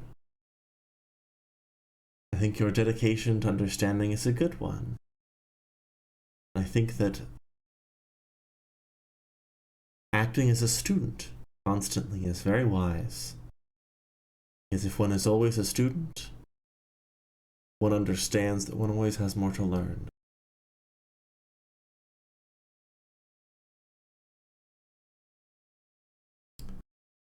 Okay. Just out of character, is that about what I can expect as far as specifics go? She's not going to have a bunch of history about sort of the internal workings of local resistance movements, or those movements probably wouldn't be doing so hot. So what I'm trying to press for is I'm at least I thought I was trying to poke for why the resistance movements popped up in the first place. It was not. I'm not prying for data on moist granny. Such is the nature of a nameless creature that it is difficult. That people will attempt to assign them a name.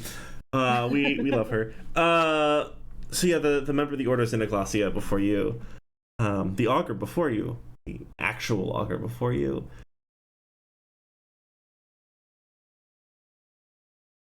There are many reasons why people believe that resistance and change become necessary. And many of them can be mismanagement, misunderstanding of one's role as nobility writ large. Often it is the many small injustices that one builds to a large structure, and she gestures to the large structure, like bricks forming a temple.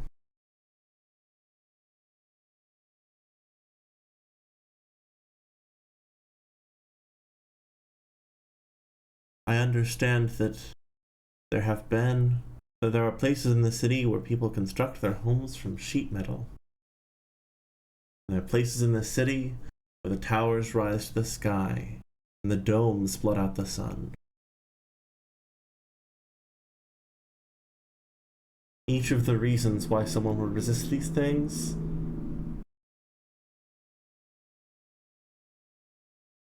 would be personal and select. But when you see those two things in a place, know that there are those who will decide that it needs to change.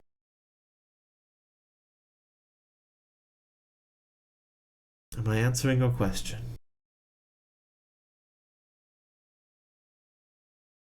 A bit. I do hope to be informative. Recently I've come to understand that specifics and foreknowledge are not something that can, by nature, can be shared. But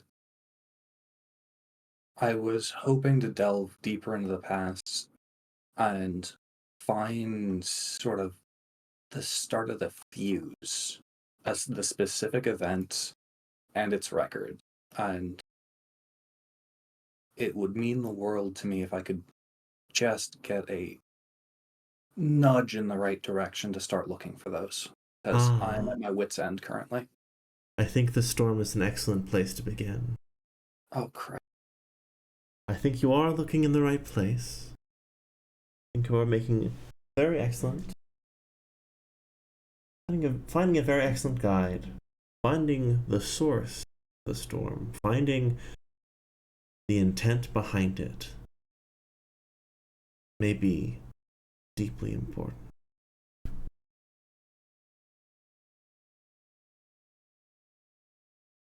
think you are on the right path, O student of the world. Right. I'll bow my head, thank the augur, and go look for the butterfly. You're just a very, like a very still wave.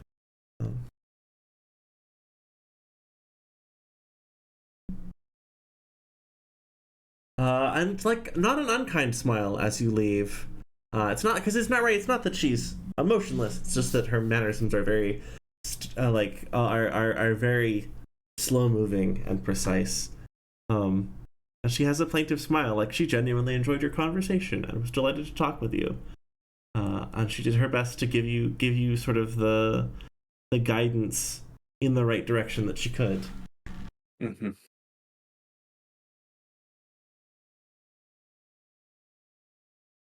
And really quick.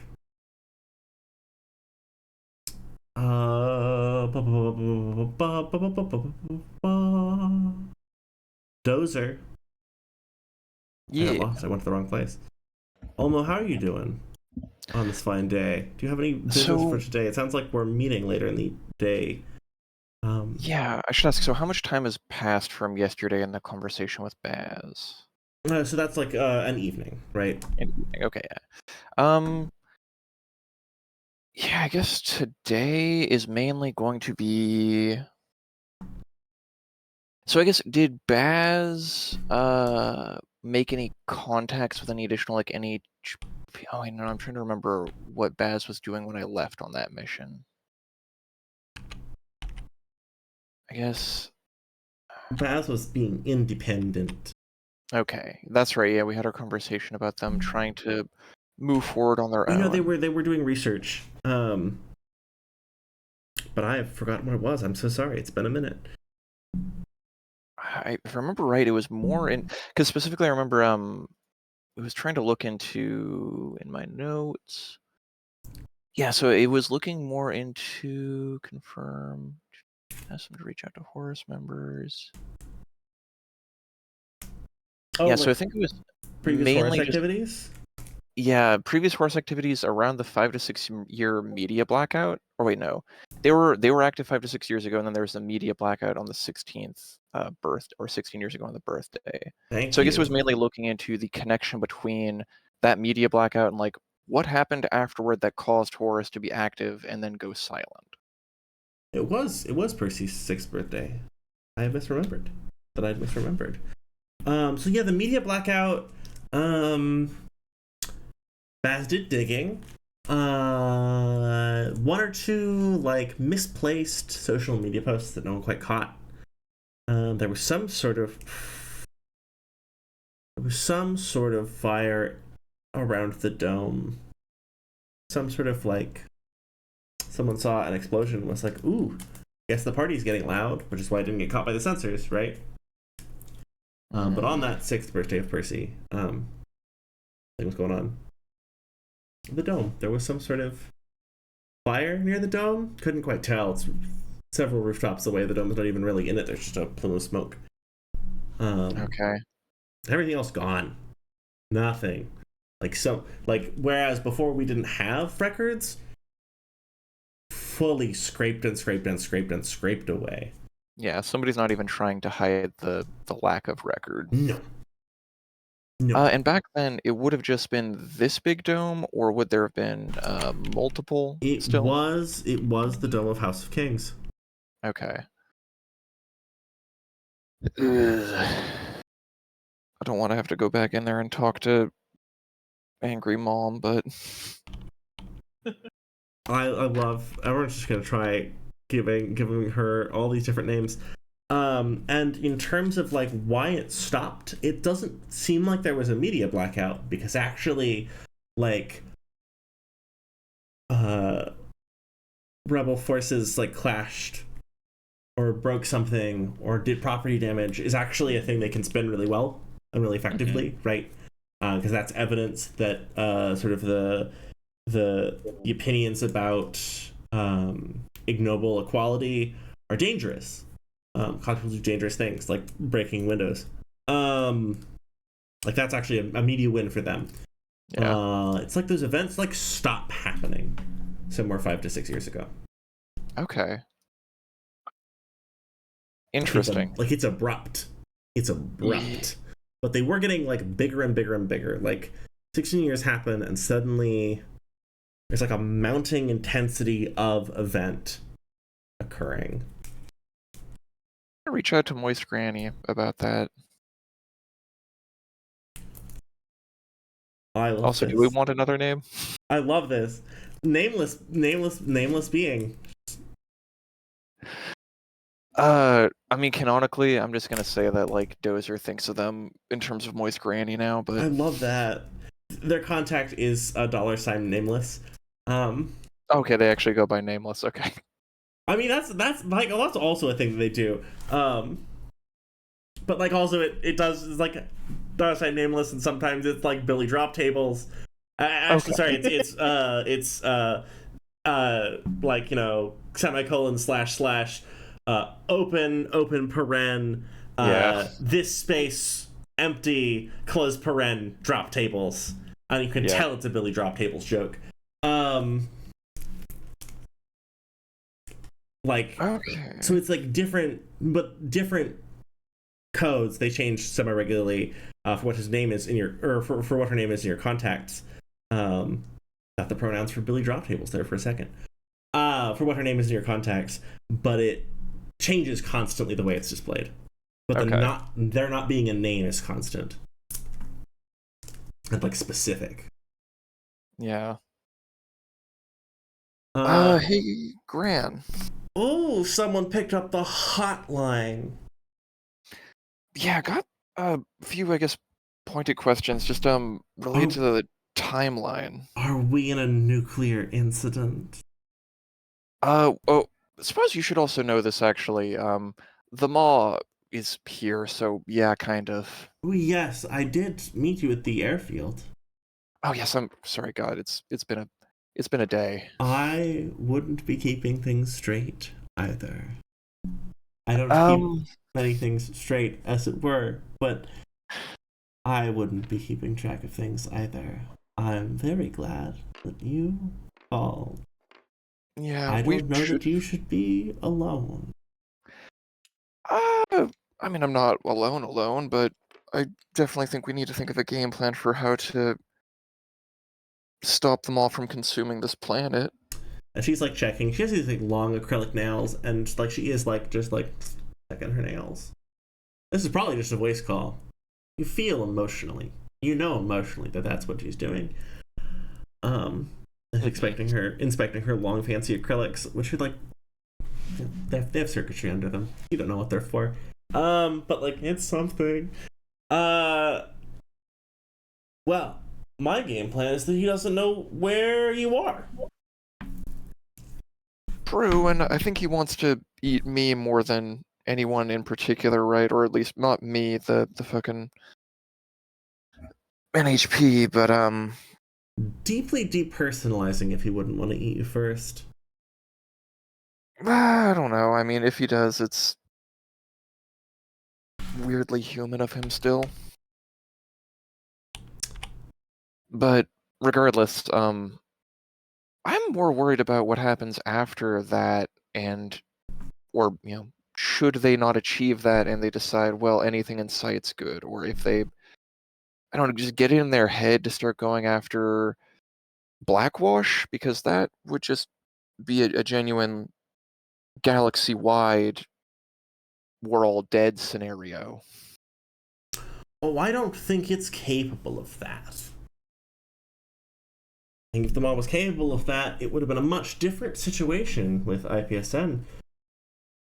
But, I mean, currently, I just worry if it gets ideas or starts thinking a little bit more clearly. I don't know if clear is available to it. Man, it was such shoddy parts. Half out of such shoddy parts. Love you, Baz. Mm-hmm. And in the back, Baz. What did she mean by that? It was a dig at both of us, don't worry.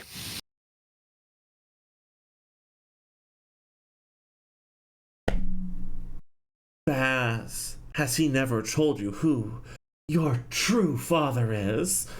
Like she's talking like a soap opera character. I've told him what I know. And Baz is like, oh. And gives you a look like, did you tell me? And then like, of course you told me. And Baz went, is the Maw made out of an NHP but also people? And she went, and she's like, oh, Soylent Nanites is made out of people. And Baz's like, oh, that's so together. And like a little too excited, like it's a little uncomfortable. I don't know how excited Baz is for that as a concept. We should talk a little bit more about that later, because do remember, the way he's going about it isn't ideal for anybody involved. Yeah, but we're together, Baz sort of mutters to itself. And she says, well, I think this is about a productive call for Baz, but I'm here for you. Yes, What do you need in your heart of hearts? want to understand specifically what happened around the wind down of resistance activities here. Why did 37 mana a minute. I was gonna make a hotline joke, and then you have to do that. Why does everyone need to know these days? Look, I understand there are a lot of reasons that might be, but it's just good to know because if I want to be involved in restarting those activities, knowing why they ended would be highly relevant. Sometimes people have lives. Yeah. Sorry, No. That's the first time you've seen her like snap in anger. Like she's been like aggravated before, but like she's had her like, I'm the most badass hacker in the world, I'm unstoppable, like vibe on constantly, and it's been humor and vibes and flirtiness constantly, and that's when the facade like slipped for a second, and it was jagged and harsh. She goes,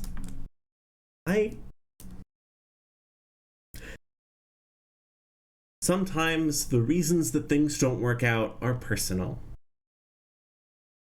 And sometimes I've still been doing things. I've been fueling people. I've been making sure that time's out. Maybe I'm deniable. Maybe I've been helping guide you and get you the intelligence you need. I'm doing things by the book. So I've still been doing things. It's just... I'm not worried about what you're doing. I'm mainly worried about resistance in general. I understand, right, if your activities in regards to this come and go, but if you are the one and only leading those, that's... Of course it's going to dim down eventually. One human being can't lead an entire global movement like this. Oh. Leading. So you know Organizing. how, like, there's only one of... That's not the same. That's not the... Forget that thing I just said. There's one. Right, sorry. For clarity, forget that thing I just said. In character. She's just scattered by this. Well... So leading's a funny term because it implies that there are, like, other people. Oh, no, okay, yeah. That makes more sense. Was everything you before? Well, I mean, people do what they can. People, I don't know. I mean, that's, I should say, very impressive. Well, I'm not going to incriminate anyone else, but, like... But that's the thing, right? If we want it to go anywhere beyond being a pain in the nobility's ass, right? We need others. We need a lot of people. I will tell you that I can be such a pain in the ass. I can be the most pain in the ass that ever asked a pain. But we need more than just you. We need a lot of people being a pain in the ass all at the same time towards common goals. And that's a lot of work, I know. Believe me, I don't have any experience with organizing that sort of thing. I just know that on Sanjak, it took many hands, and that was the only way things got done. Sometimes you have access to the hands you have access to, and you don't always have the most hands to help. So yeah. Okay. So I guess the starting point is convincing people that they should help, or that they need to. Well, if the people who need to tell me off constantly are right, then there's tons of people who are helping. But I don't see anyone else knocking shit over, so sometimes it's a solo mission.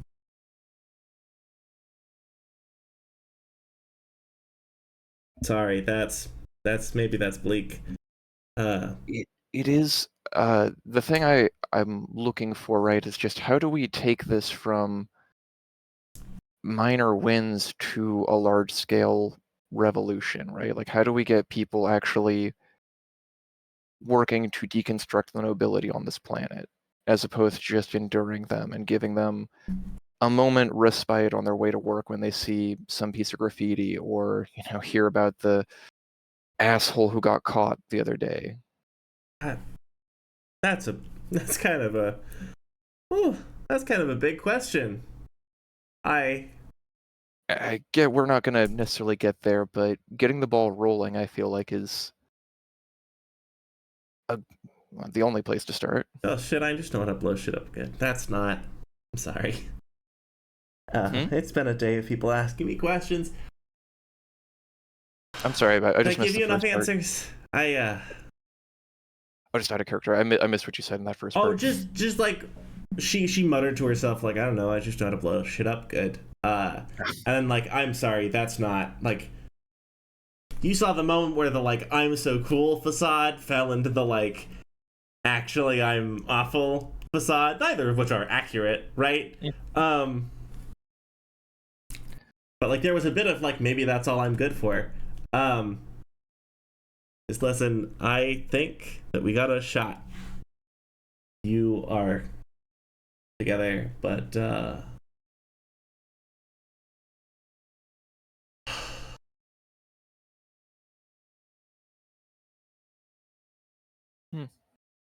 I don't know. I'm trying to do it right this time. You're right. Maybe we can't just blow shit up. It needs blowing up, but I'm trying to do it by the book this time. We need cameras pointed at that shit and a narrative behind it telling people why it was blown up, why they need to get behind blowing the rest of it up. You people really like cameras, and it's crazy to me. Have I said that? That's wild. I mean, I don't know. We don't have any Tyrannicleaves here, so it's the best we got. All right. Well, I'll swing by your stream next time. Yeah. Listen, sometimes the reasons are really just personal. Sometimes it's not a big to-do. Sometimes you don't got the fight in you as much anymore because there's other things need doing in your own life. Yeah, no, I mean, it's not on any one person to fucking save the world, you know. We have to do just what we can. Yeah, well.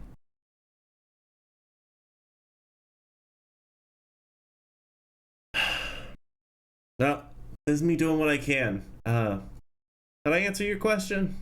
Yeah, no, more than enough. And just, if I could encourage you, just think about ways to shape public opinion, ways to form a narrative around resistance and the actions the shit that we are blowing up, I should say. PR ain't really my specialty, but I bet you know some people who are great at that, so.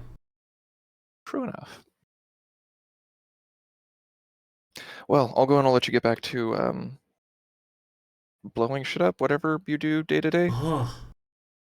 Oh, heavens to Betsy. Finally. Someone who just wants me to be my true self. Be well. Yeah, you take care out there. And do we want to... Is there any other stuff we want to do before... It's not true, there's stuff we want to do before the meeting. Let's jump over to the spaceport. I hope it's okay that these scenes have been long and involved. I hope that's good with people as a pace for today. If not, I can tab between them more or be a little more direct. Good. It's all good. Let's go to the spaceport. Alrighty. I think Bastion is heading to the room that he and the other spaceport gang used to build Bastion's last mech.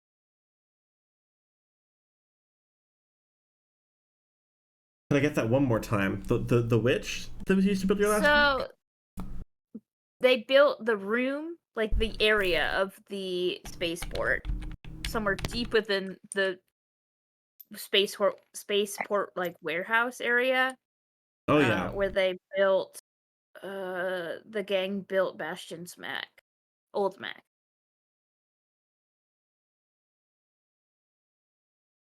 Oh yeah. Oh, you know, it was picked because it was like traffic, like it was a part of the warehouse where like a lot of goods that don't get touched are, right? Like their expiry, the expiry is kind of old. Because when you have a big enough set of supplies and you've been running for long enough, right? Some areas just fall into disrepair. If you're not doing like full sweeps all the time, or even if you are, sometimes stuff just gets missed or falls off the back of a ledger. You do hear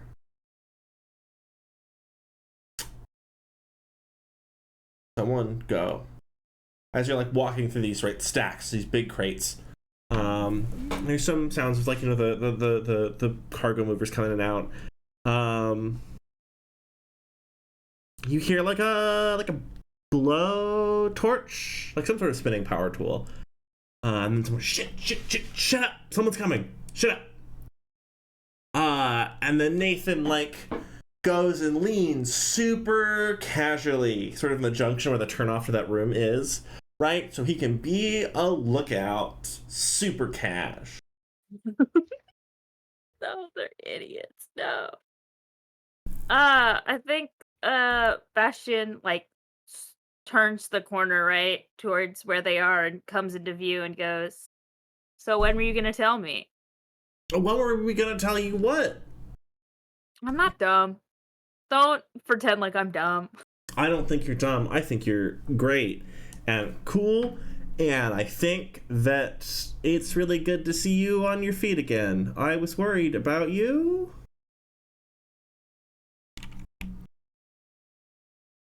Listen, all I want to do. Listen, Like that was to be clear, Nathan's most eloquent attempt to derail your attention, and also genuine concern, but also the most eloquent version of expressing genuine concern as to derail someone that's ever been, for sure, for real. We can do all that stuff in a minute. I'm just here because none of my friends are allowed to pilot a mech badly, and I thought maybe they might want lessons. Oh, so we're talking smack now. I see how it is. You're gonna call us bad pilots? How many hours have you piloted? Oh, well, that's not the point.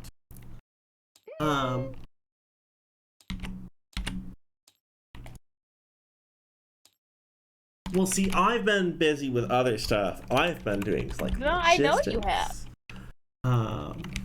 Why are you doing this now? So you're telling me you got shot through the chest and then disappeared for a week and no one knew where you were, and then you're like, oh, why is everyone doing this now? Is that what I'm hearing with my ears? I just want to clarify that that's what I'm hearing with my ears, for clarification's sake. I think Bastion like looks down at his feet. Listen, I didn't mean to worry anyone. I mean, I don't think you do mean to get shot, but it is what it is. Tell you what, you can bring your friends to the scrapyard. You know, they have just like a bunch of the stuff that like has got forgotten or fell off the back of a manifest. They have just like made a pile of it, sort of a little bit out into the dunes. It's mostly for like art projects, right? Like they built statuaries and stuff out of it. Yeah. They have sort of built their own little haven out there in the desert, not too far out, right? They're like, tell you what, you come to the scrap heap with your friends, and we'll show you sometime. How's that, Mr. I can't Big see him Man? now. What? Can't see him now.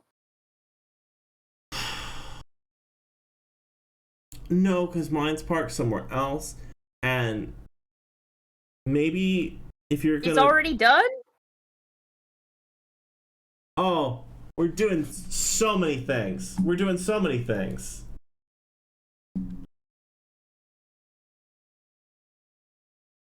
Come on, let me see.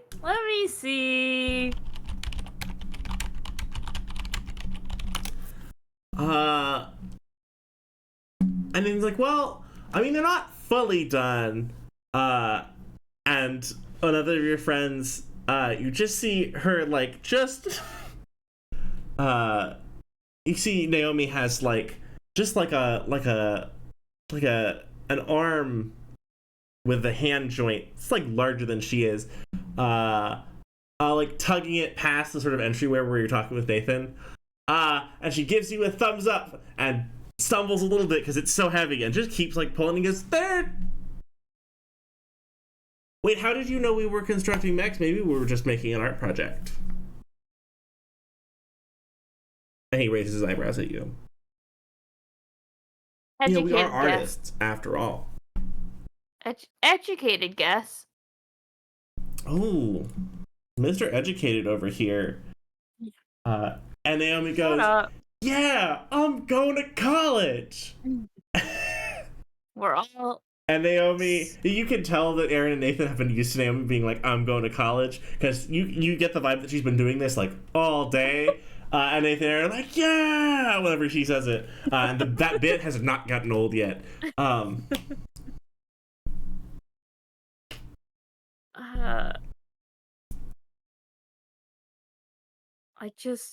glad to have your guys' support. Just want you to be safe.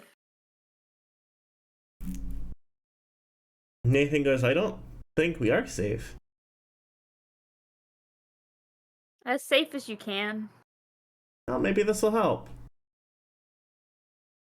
You gotta be safe too. If you can't be safe, there's not a... what's the point? What's the goal here? If you don't get to be safe.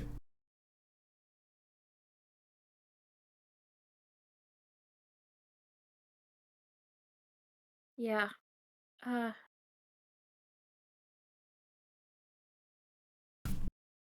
I see the mechs now, though? Please? Even like they're not... Listen, we just got a pile of scrap metal back here. I don't believe you. I think you're lying. And Naomi's like, yeah, a sick pile of scrap metal. I mean, so yeah, if you push back Nathan and check, yeah, just like a lot of really mixed parts. Like there's not a like other people's money. Your first mech, right? Mm-hmm. Deeply humanoid in the shape. There's less of a commitment to like a standard body plan. Nice. Okay, sick. There's also like some of this doesn't look like it fell off the back of a truck. Some of this looks freshly printed. Where'd you get access to a printer? Well, oh no, we're just finding stuff. Hey, some of the freshly printed stuff is like a little bit of a weird shape.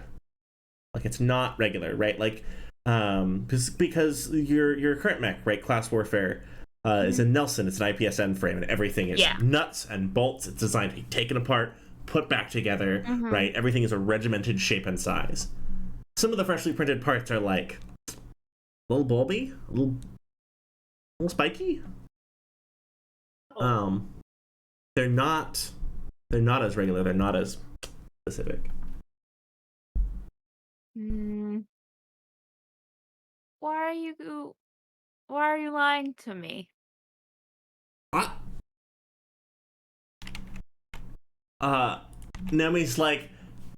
Naomi, like she's sitting on top of like something she's like welding on, working on. You can only see like half of it. Like half of it you cannot see. So that's interesting. Like it's under some sort of like visual distortion, like cloak maybe. And it like when she like welds something, it like fizzles, and you see the other half of the body.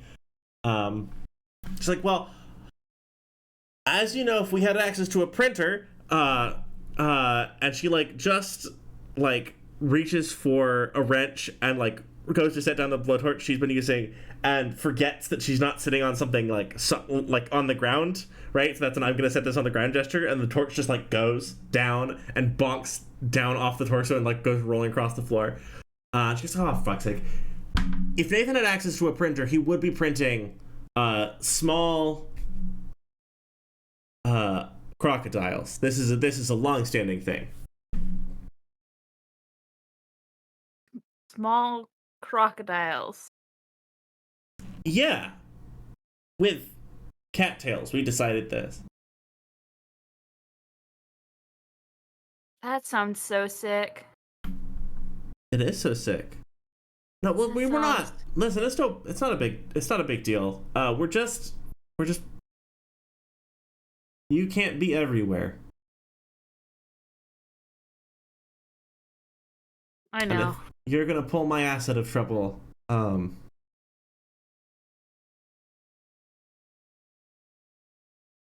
should be able to return the favor. I'm not trying to stop you. I'm not here to stop you.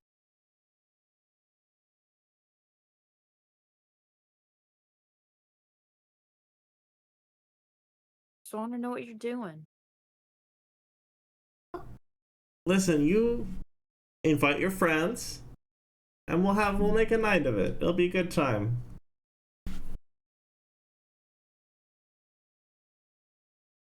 Yeah, alright. I can do that. And he just, you think he's gonna go in for maybe a handshake or something. He just gives you very, all of a sudden you're in this big hug with Nathan, and he goes, "I don't want you to worry me like that again."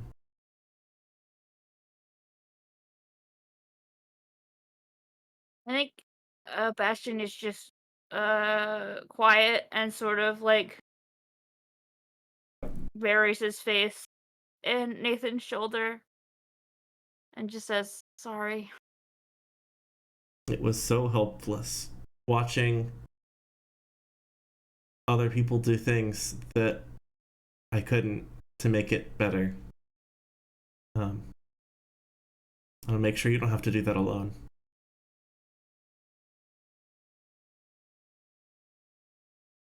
And Bastion just nods.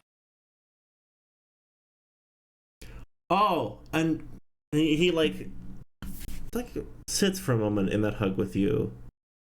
And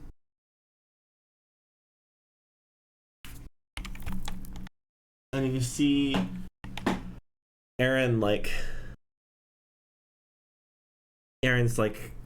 also been fiddling with some wires in the back. And he stopped, and they all stopped and shared this moment together. The four of you. Nathan sort of taps you on the back and lets you go. Says, "Well, yeah, it's not done yet, but we're working on it." You Let me know when it is. Yeah, we'll have a hoedown. It'll be great. You should invite your friends. Your other friends. Your super secret superhero friends. Alright. Okay, I will. I promise. Are you gonna turn away to leave? Yeah. Awesome, because at your retreating back, and he goes, "Oh, and get some fucking sleep." And Naomi and Aaron are both like, "Yeah, get some sleep." I think Bastion just is sort of walking, and then when they say get some sleep, starts running. Just getting out of there as fast as he can. That's as you run away, at your quickly retreating back, you're like, sleep, sleep, sleep, sleep. Into the distance. Let's see. Pen. Is it meeting time? Oh, real quick. Pen, Yeah. are you with us? Yeah, I'm here. Hello. Hello. Pen. Hi. Hello. So he said that he had the person you were speaking with. He said he had research notes, and they were separate from the academic community, or widely, the widely accepted understanding of the academic community. Pen. What would you like to do in this moment? And you would deny me the chance to read your theories? And you watch the little nerd face, right? slowly just like get wider and wider, like someone's interested in my theories. And he goes, well, I have to get to work. It's a bit of a broad project, but if you would like to speak about more your interest in history, abruptly, like a little bit flustered, like, oh my god, you asked about his theories. He's like, I have a card, and like you can see, like this is not a professionally made card. Some like pen for your, primo SSC spy training. Some of those letters are misspelled. Like some of those letters are like in the wrong place. It's misspelled. He He's had a nerd one. and He did dyslexic. you get the deep vibe, right? If you see this like small sort of directed academic being told that he needed to have one, and he did the assignment on the last day in like an hour and a half, struggling, like with like 5 tabs open saying what's on a business card. Like you get this, you look down at the card and that is the image you see in your heart of hearts. I probably recognize it. It's probably like one of those just like fill in the blank templates that you can get that's like super cheap. Yeah. But still a little bit misspelled. Yeah, it's still janky. Yeah. Oh yeah. Even with someone doing all of the formatting and the for particular him. card itself has a T stain on it. Like he set his T down on it and it left a stain. And he goes, if you would I would love to talk with you sometime. I always fascinated to find someone with so much of an interest in actual history. So yes. Yes. But I will have to go shortly. Nice to meet you. And he gives the most awkward thumbs up. This may be the first business card he has ever given to anyone. Hell yeah! Does the card have his name on it? It does. This is Eustace. Eustace. Oh my god. And I will have a last name for you at some point. Thank you for your patience. No worries. But this is Eustace. Good. And Eustace nods and says, thank you for meeting with me. And I look forward to your email if you would like. Yes, absolutely. Yes, but I do have to go. I think they and he looks down and like looks alarmed, like he has like a long list of messages and alerts. Oh no. Because I have to go, but it was nice meeting with you. It was a delight meeting you as well. Thank you. Yeah, I'm sorry, did I what was your name again? Oh yes, I'm Pen. Wonderful to meet you. Yes, would love to speak more.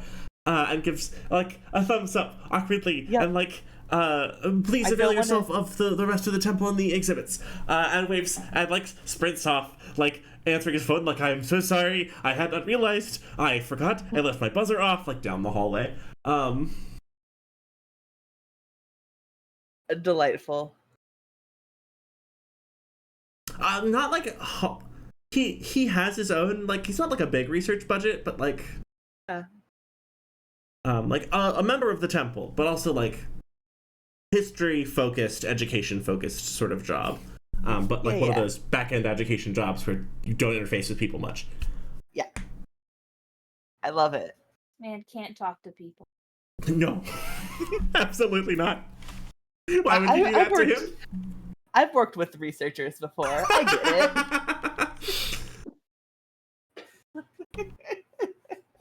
I leave me Delightful. to my papers, my books. Oh my goodness. All right. I think so. The business card, does it just have an email, or is there a phone number too? Oh, there's definitely like there's an email, there's a phone number. The email is crossed out because a letter on it was wrong. I don't know, the correct version of it was scrawled above it. Okay, like, just to the number. I basically just send out a text saying, "Hey, this is Pen. It was nice meeting you. Looking forward to the coffee." Excited face, thumb, pen, like a little emoji of like a writing quill. 3 times.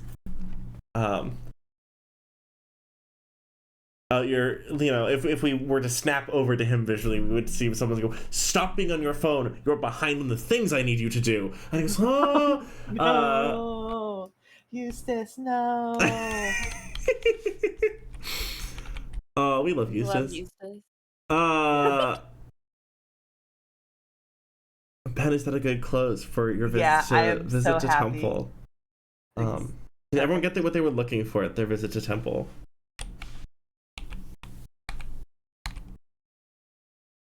Oh, also, Harvestman, are you with us? Yeah, I'm with you. Did everyone get what they were looking for from the visit to Temple? Not quite, but close enough. Okay. There's hard data somewhere. There's hard by data God. somewhere. We're gonna fucking And you find do it. have a good guide on where to look, right? Could you actually clarify on that? Because I'm not sure I picked it up. Okay, so she tried to direct you. Essentially, she directed you towards. She was like, "Hey, the reasons for evolution are likely personal and individual. The reasons for this are likely individual and personal, but driven by the situation we find ourselves in." Right? She's like, "If there's shanty towns and domes that block out the sun, there will likely be people resisting that. So the reasons they do that are personal." Sort of guided you to, like, if you can find personal accounts from those people, that will probably help you find what you're looking for in terms of understanding the means and the mode why that past resistance movement did what it did and how it worked and why it stopped. So the people who've been violently unhelpful at every turn when this has come even close to being. Got it. I mean, listen, sometimes you gotta, like, really, really demand someone answer your question. Sometimes people are evasive. Your frustration about no one explaining that shit, kind of reasonable, actually. Yeah. They sure have all been very evasive about it. Okay, yeah, that's everything I needed to know. Okay. Wonderful. Are we ready to meet with contact? No, but let's do it anyway.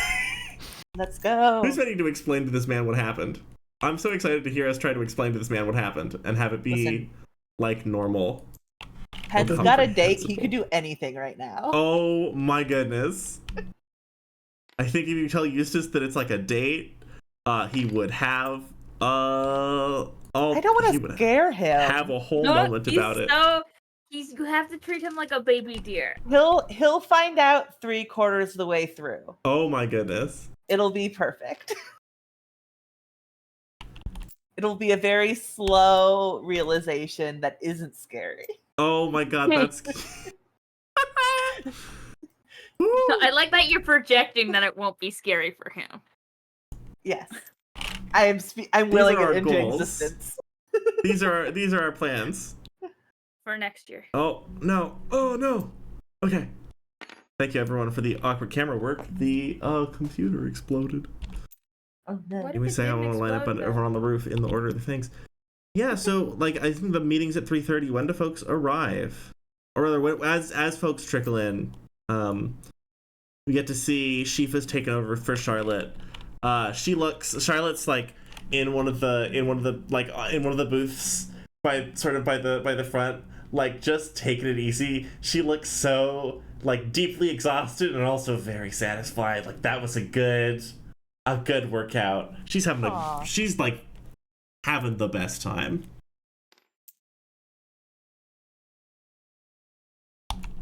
I think as Bastion is heading up, he sort of goes over to Shifa and he's like, "Can I talk to you after this?" Yes, I think there's been some things we haven't talked about. Yeah. And we're gonna head up into the soundproof room. Yeah. I love in this awkward camera angle, Cass's little form floating behind us ominously. It's so cute. It's not ominous, it's cute. Yeah. Let's go with cute. Bookkeeper, are you bringing the black box or any of the files? Real quick, I want to, if I can, set up a emergency data dump and Omninet encrypted access that is safe for backups. Oh, 100%. And flash purge on a button for the stuff on me. But yes. Oh wait, what was the last part? A flash purge for all storage set up for all the data on me, and backups of everything up to current on the Omninet in a vault that I am sure is safe. Okay, and when you say a flash purge, you mind reminding me what that means? Make the data unrecoverable through any means. That sounds good. Okay. That sounds rad. Let's do it. Wait, sorry, what's the condition set for the data being unrecoverable? I can have that.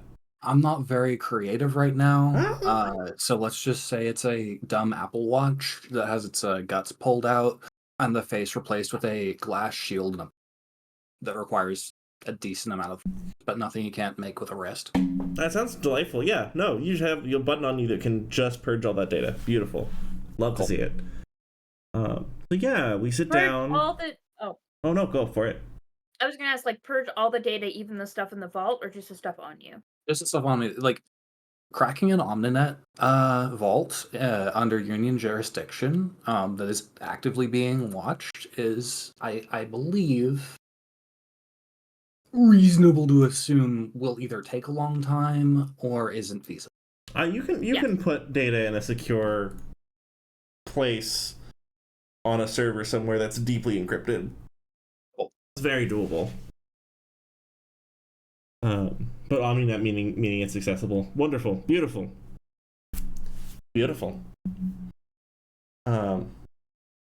Okay. Happy meeting, everyone.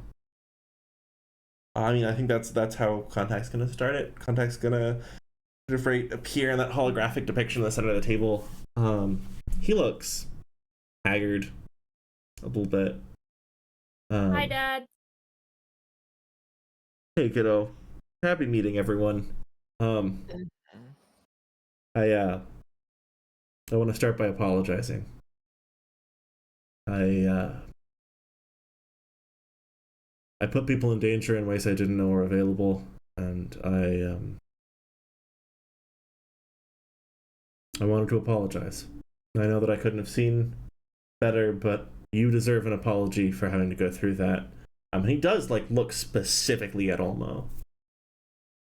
You deserve an apology for having to go through that, and well, I'm just excited for the opportunity this presents. Contact looks genuinely concerned. How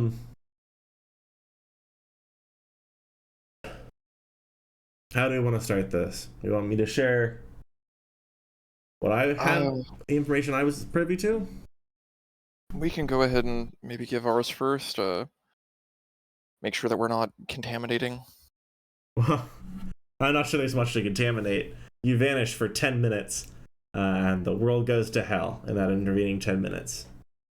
Only 10 minutes? Yeah. Wild. Goes to hell. What do you mean by that? The swallowing swarm around you. I've been making a lot of phone calls. Where did they come from, I guess? We experienced a lot longer than 10 minutes while we were gone. Contact! Made the, excuse me? Face? Time got fucked up in there. Okay, well that's exciting. That's good to know.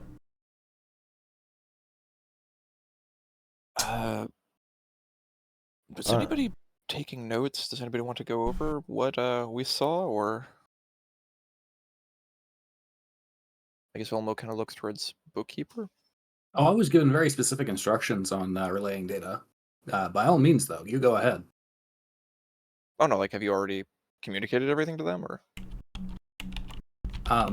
out of character, bookkeepers making a sticking point of this and being a little shit about, oh, don't share data with HQ. We're deniable. But he will open the local channel and like forage units. I mean, If you almost never said not to share things with HQ, but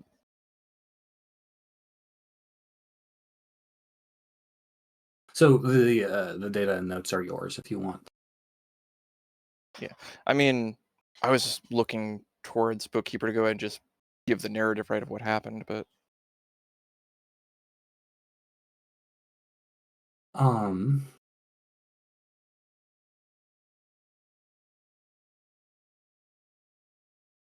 I don't know that I'm I mean, they feeling can up to an take it objective fine. account right now. Yeah. Separate from other things. What happened was frankly traumatic to a lot of the things I believe, and I'm actually not so sure how I feel about Union in general right now. I'm loyal, obviously, but I don't want to say something I might regret. Even Very without understandable. any of the context for what happened, when you say that, contact gets like, there's this moment of like, oh, that like very small crease in your face that you're not used to like noticing, that's a worry line because it's more present right now. You want me to cover the events? You're good at that. Mhm. Thank you.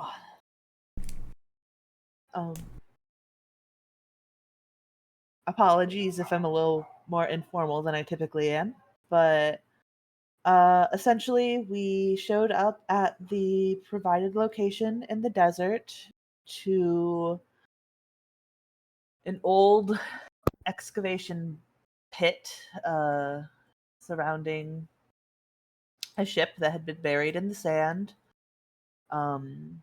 Once we had arrived, the mercenary force that we know to be employed by one augur, oh no, Demakusu. No, that's not his name. Devakusu. Devakusu. Arrived, including a very incredibly violent woman who was just really excited about bloodshed. Some events happened leading me to believe that we saw we found a mass grave and also had was a number of years old, while a couple minutes later having the opportunity to see it be formed, and many people die in that regards. Then all of them, of course, civilian employees that, or I'm assuming employees, migrant workers who were forced to be there in some capacity or another. Right. We were able to enter the ship, which is, I believe, the beginning of the 10 minutes your time that we disappeared. Inside of the ship, we heard a childlike voice calling to us and asking for help. We progressed through the ship, and in doing so, experienced a variety of year blips in a variety of years. Blips? We didn't experience, it wasn't a, we didn't, it didn't seem like time was going by fast enough to, oh geez, sorry, relative time explanations aren't something that I've had to navigate before. There was some NHP fuckery. We were seeing a bunch of moments throughout a long span of time. Specifically regarding what I would consider ancient Pasicalian history. I assume you mean the planet and not the man. Yes, sorry. The planet, not the... When you told me that things went awry, I was ready to believe, frankly, a broad arrangement of possibilities. So, Paracausality. It'll throw a wrench in any plan. you see like a genuine, like a form of like deep discomfort in this man. Like you're like, oh yeah, and then reality exploded, and he's like, Yeah. that's deeply worrying. But we got to find out a little bit more about the origins of one augur that we all know and despise, I'm sure, at this point. He's not even an And- augur. Well, I mean, it's just a title. But titles mean things. And he's not even an augur. Listen, I don't know what he's been up to for the last several centuries. He could have become one in the meantime. I mean, What do you mean the last several centuries? I feel like there's something we're trying to reach for, but I haven't grasped it. And I want people to be... we were there when the ship to colonize the planet landed. A You colony guys ship? didn't. I think so. A SecCom ship. Excuse me. Yeah, and you guys didn't even do the planet thing. The thing that wiped out the planet, that wasn't you guys. It was the Bronic Empire. So what you're saying is that the damage to this world was done by noble elements of the baronies, and that somehow Ogre Devakusu, who you've made such good friends with, is a No, fuck that guy. second committee holdout. Am I understanding things correctly? Correct. We believe that he... Oh, geez. That trying to keep track of all the information is a bit much, but he is seems to be a very big fan of SecCom and was leading a ship of SecCom loyalists on a research expedition to a new world that he was granted leave to research. And when he arrived to find that the trade baronies had destroyed the ecosystem of their own planet, so that, in his mind at least, they could prevent him from getting what he wanted. I feel it's important to note here that not only was he a member of SecCom, he also currently is working very closely with the king. There's like, you see, like, Contact is holding it together. He's a very professional, very dedicated man.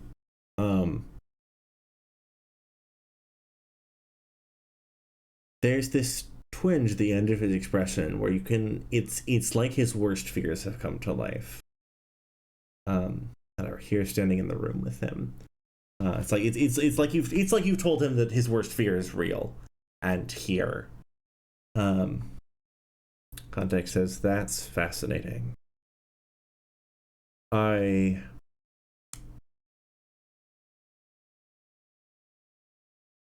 Right. Okay.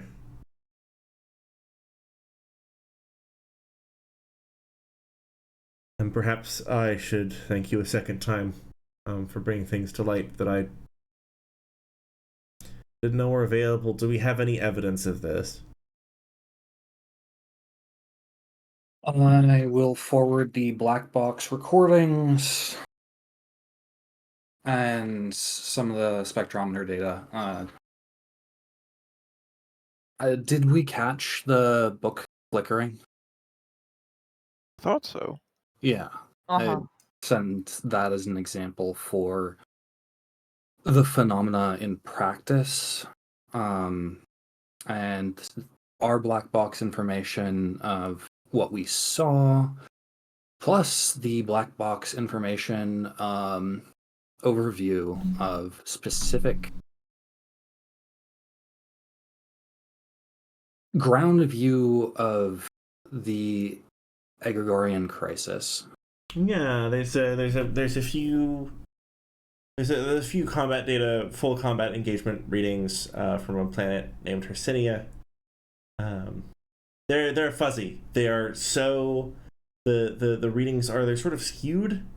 They're so interested in the vital signs of the pilot, in ways that are like directed enough to not. If you were firing an assault rifle, you'd be like, "Oh, we picked the targets." It's like the recordings of it's like the digital recordings of a hunting beast without necessarily attention to what it's hunting, just the hunger, in the way that the listing is described. So it's a little hard to see what the enemy combatants were doing or what group they were with. But like Second Committee had many enemies, but it was from a planet named Hercinia. And you hear a little feedback from like screaming sound of destruction, from the sort of echoing back through contact side of the line while he pulls up the data that you passed him, Bookkeeper. As well. All right. He's gritting his teeth a little between his words. Thank you for sharing this with me. I'm sure I can find a researcher who'd be very interested in these findings. Discreetly, of course. I know someone for this.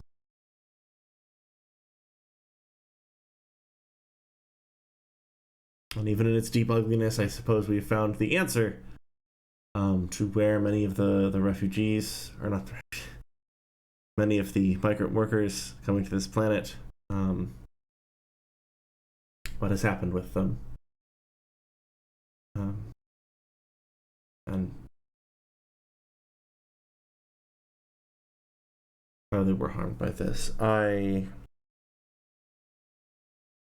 You see, Contact has never been off his game before. Even when like very grave things have happened, hasn't shocked him, right? As well. I suppose our initial objective has come to a close. I will be collecting all this information and making strong recommendations to begin an investigation to the Department of Justice and Human Rights. Additionally, I've made several calls elsewise regarding the appearance of the Maw. I would like to continue working with you and supporting you however I can. We'd really appreciate any additional resources in regards to that. If you still wish to work with me, I understand. And he nods to Bookkeeper, because earlier when Bookkeeper was like, I don't know about my feelings about Union right now. Contact sort of nods to you, Bookkeeper. He says, if I understand if you no longer wish to work with me, but I will be here to assist you in any capacity I can. I still want to work with you, Dad. And he cracks a smile. Like, this is harrowing for him. And he still cracks a smile at that, and he goes, there are still things that need to be set right. And I believe that the four of you are, at least I hope, from what I have seen, the four of you are very interested in doing so. It will take time to get the responses we need. I would very much appreciate providing backup on an interview with DOJ and HR representatives when we get on the horn. Mm.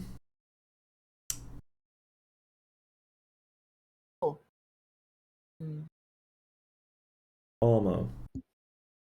Yes. Are you aware of how many deals I made behind the scenes Hmm. in order to work with you? I have some idea. There may come a time when people feel the need to revisit your case in light of current information. She's not my favorite, frankly, but I will vouch for you as best I can under I'm these curious what you circumstances. mean, revisit my case.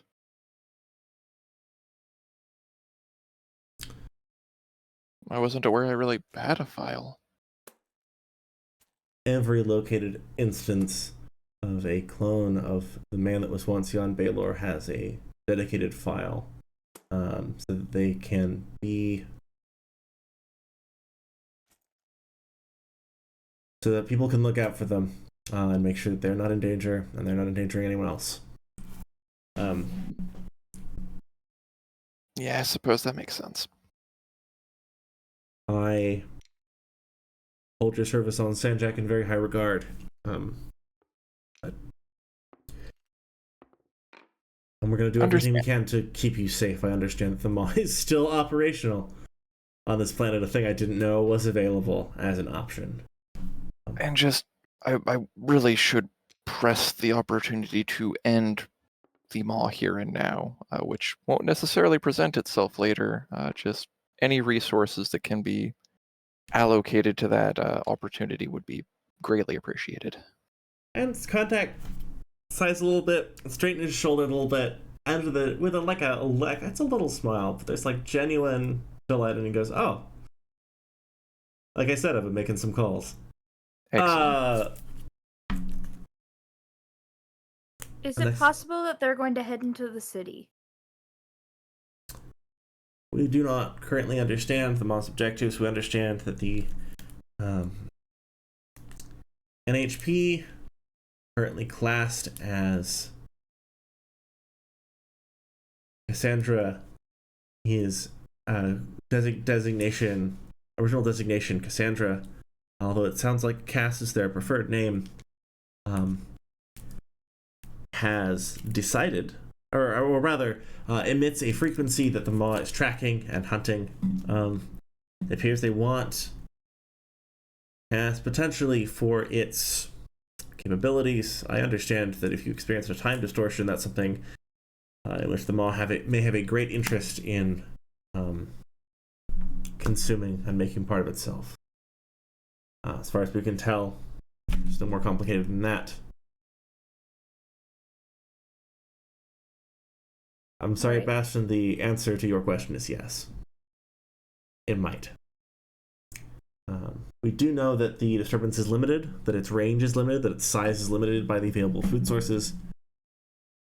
But we are unable to track it. It's a planet made mostly out of sand. It is very difficult to find the grains that you're looking for. Make sure that you have all of them. Understood. This has been a glum meeting. I wish that I could appreciate your honesty and your frankness. Is there anything else you found on that ship in that time that I should know about? Almost not going to say a word about the NHP stuff. Sometimes Oh, you've got knowledge of the five voices. You keep that shit under your hat. So we did. There was So there was a moment when the augur, the fake augur, he shut down a bunch of life pods to save himself and his life pod when we were looking at the past. And I did manage to save one. One person that was in one of the pods. And she's supposed to meet me here Today? Ah, so that was the transmission I received. Approximately 6 hours ago, well, approximately 6 hours, I should say, approximately 6 hours after you arrived back in the city, over an encrypted second committee communications channel. Well, over a channel mostly used by second community black ops and encrypted with second committee encryptions. We did hear a message of someone saying they couldn't make tomorrow's meeting. I thought the weather looked nice, and to meet them by the train in a week. Perhaps that was your new friend? That sounds Likely. right. Yeah. Are you telling me that there's a second committee operative just loose on the city, in addition to the augur, who we now know to be a high-ranking commander? I don't know exactly where she is. She came out of the pod a little over a week ago. I love when situations develop retroactively. All right. Well. Okay. Also, we may use second committee as a timestamp for this individual, but I can't guarantee that at this point. I'm not sure if she would consider herself a part of second committee. Good to Did know. kind of Good to know. leave her to die. Out of character. What was that? Oh, I said they did kind of leave her to die. Yeah. And she was having doubts before that. So Amazing how that can refocus the mind. All right.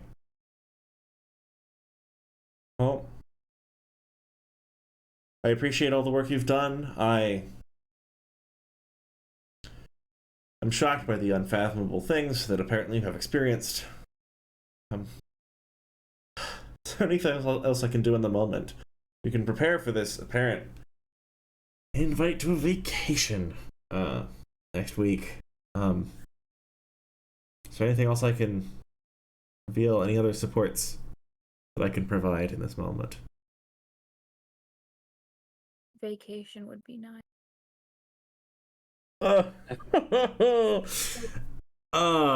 What a jest. any records? That wasn't at you. That wasn't a bitter comment at Bastion. That was at him. Yeah. It's like stuff all day today. Kind of a. Pat, Any you were saying. records you could potentially dig up about what apparently really happened to this planet? Yes. I'm invested. Right.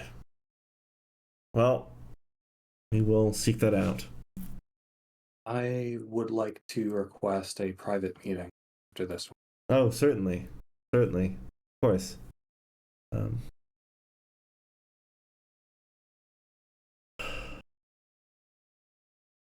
I want you all to find something positive to do. I know this sounds strange, but hope and joy are necessary to the work, especially when things have been ugly and hurtful. It is necessary that we find things to do that are rejuvenating, remind us why it is important that we make the world a better place and the good things that are in it, the good people who are in it. So, even if things may be glum for some of us right now,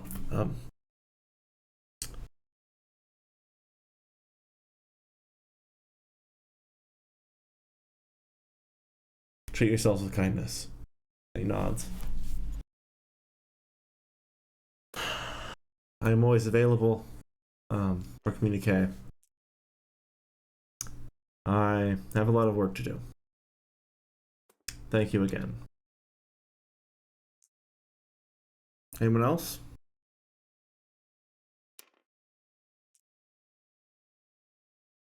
All right. Well, Good having you. And contact blips out. The projection closes and the call ends. There's sort of a gentle knock at the door. Bastion opens it. It's Charlotte. She's got a little tray of coffees.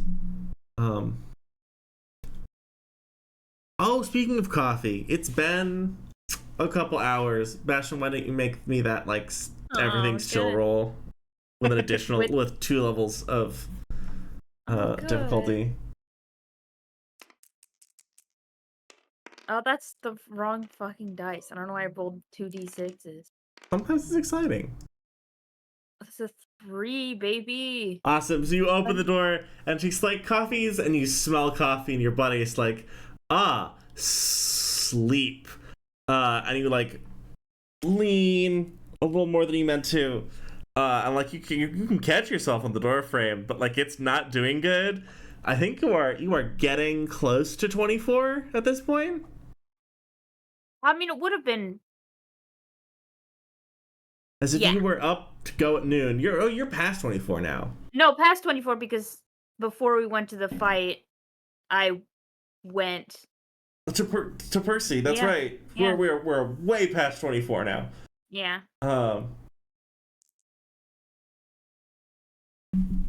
Charlotte looks bothered at you. It's bothered with you. She's like, I came to ask if people wanted coffee, but apparently I brought one too many.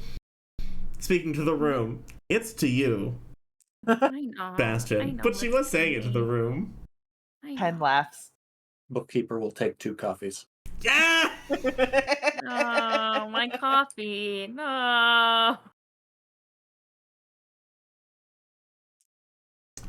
Lost coffee privileges. No. So they don't have actions, and also, how are we feeling as a troop, as players? Is this a good place to call this episode? I think there's a couple of. I want to have that talk with Shifa first, if that's possible. And we have one talk with contact coming up. What other things are people interested in doing today? Can I make a lecture Bastion roll? Yes. Don't lecture What am I me. rolling? That is a contested check. I don't. You don't have to roll. You can just start. Yeah. You can roll for effect. But listen, you've got so much advantage. Sometimes when you're doing well enough on the dice, you can just go for it. Cool. Bookkeeper wants to make a short, brutal double threat combination of sleep research studies specifically aimed at desperate, burnt-out college students, and sort of paraphrase his drill instructors, and because when you're in the Union Reserves, there are certain studies that they do about getting enough sleep. Yeah. Have been put into effect. And I have some choice words about pushing yourself, because that puts your teammates' lives in danger. As you give Bastion the full what for, Charlotte's just gonna pass the coffees to everyone, add the second coffee to you, and give you a little thank you, wordlessly while you're talking to Bastion about this. Sorry, Bastion. Bastion? Bastion goes, well, I can't go to college, and the army's for dweebs. And then heads downstairs to talk to Shiva. Incredible. I love this. Does seem it was listening the whole time you were talking, which is good. Very nice of them. Yeah. Listen, sometimes you need to get an earful. That's very understandable. Oh. Yeah. Let's see. Do we want to get to Bastion? Yes. Sebastian, you wanted to meet with Shifa. Mm-hmm. Oh, I pressed the wrong button. Let me be free. I wanted to speak with Shifa about stuff. Mm-hmm. When did you want to talk with her? She might genuinely also put you off till you get some sleep. Probably right now, if preferable. Go If for it. possible. Hey, listen, I promise, right after this, I'm gonna go to bed. Well, I have to make one more phone call, and then I'm gonna go to bed. But I'm gonna make the phone call from my bed. She Is that looks okay? tired with you. No, please, We can't actually carry everything ourselves. Charlotte already denied me coffee, and one of my friends already chewed me out. All of them did. I'm gonna go home after this and sleep. I just had things I had to do. Listen, there's a couple questions I need to ask. No? Go for it.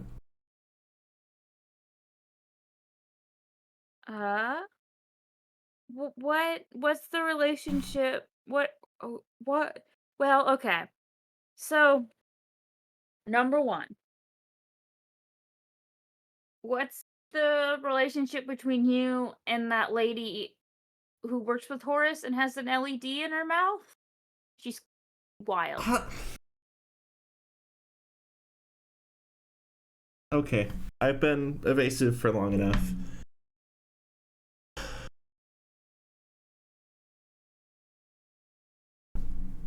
I don't know. I was young and stupid and needed an outlet, needed something to change stuff. Sometimes we take actions that we're not proud of in retrospect because we want things to be different. What'd you do? What didn't we do? We smashed things, we overthrew things. I don't know. You broke stuff and made noise. Sometimes you need to break stuff and make noise. Yeah, I get it. He's especially adept at that. What happened? What was it? How many years ago was the event? 13?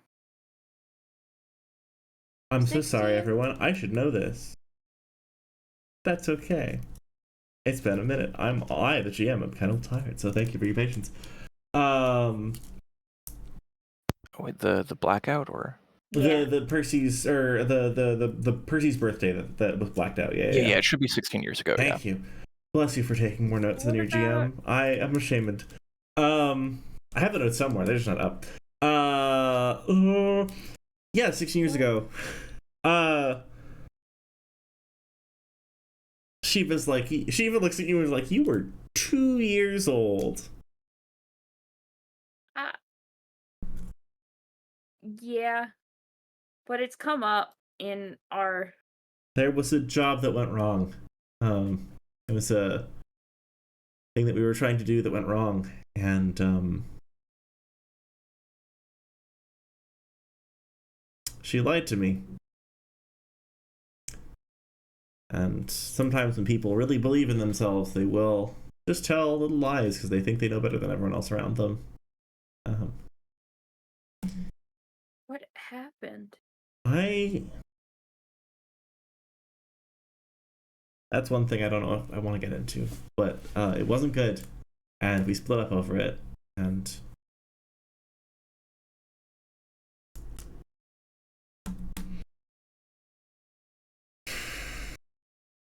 Is that why you stopped doing all of the work with Horace? I mean, yeah. I mean, I don't know if I was ever with Horace itself. It's not a big presence here. Yeah. But it was I don't know. I feel sorry if I'm so evasive about it.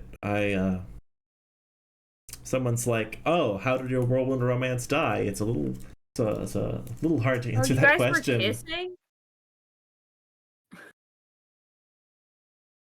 As your GM, could I get you to say that one more time? I said, oh, you guys were kissing? She's like a little lost for words for a second, then she's like, honey, yes. Damn. But,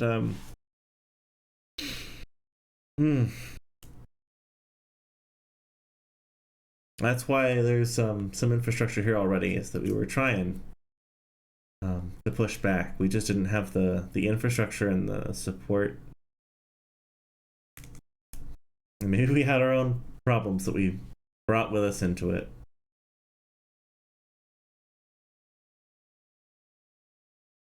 But hey, you know, maybe folks are changing. Can I ask you to tell me what happened 16 years ago for What was that? personal reasons? I said, can I ask you to tell me, I think Bastion says, can I ask you to tell me what happened 16 years ago for personal reasons? And he just sort of like looks down at his shoes, nervously. She was gonna like look at Bastion and be like, did you? What? I can't let you go anywhere. And it's not like you're in trouble or you did something wrong. It's like, oh, you little scamp. Well, I mean, we're just friends. She put like the biggest dawning smile in the world. It's like, well, I'm sure you can tell me all about it after you sleep.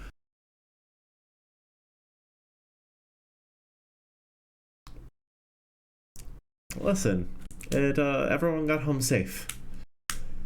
That's what you're worried about. Okay. I think Bastion like made lets sure out of that.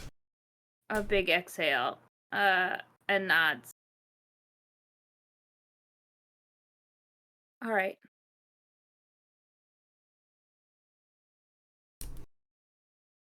Thank you.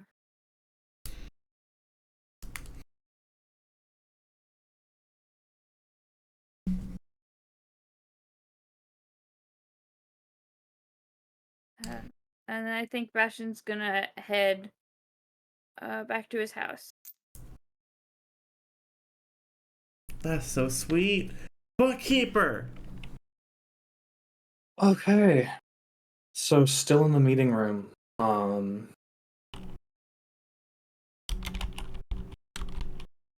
How's Contact doing?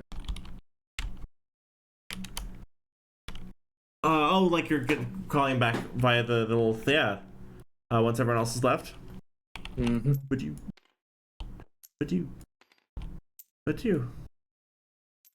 He's a little frazzled. He's like clearly like working on something. He's at like a keyboard typing on stuff. It's not that he's not respecting your time. He just like finishes up, pushes it away. Bookkeeper. I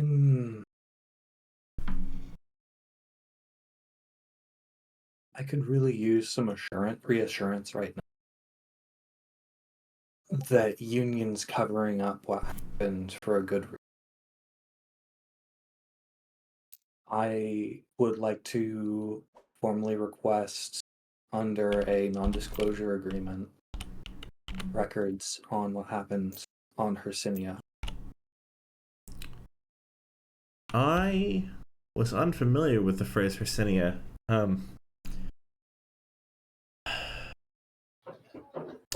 It's difficult to describe, perhaps, but the breadth and width of Second Committee's crimes were broad enough that a lot of it got lost in the destruction of archives and intentional removal of files.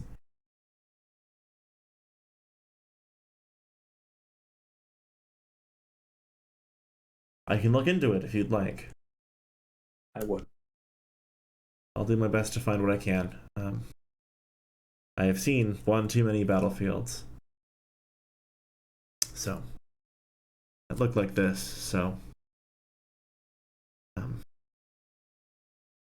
I'll do what I can to find that information. Thank you. That's Yes. Is that everything? Yes. I do want to do what I can. And you, Appreciate genuine concern from contact. Like I do, like he is doing his best.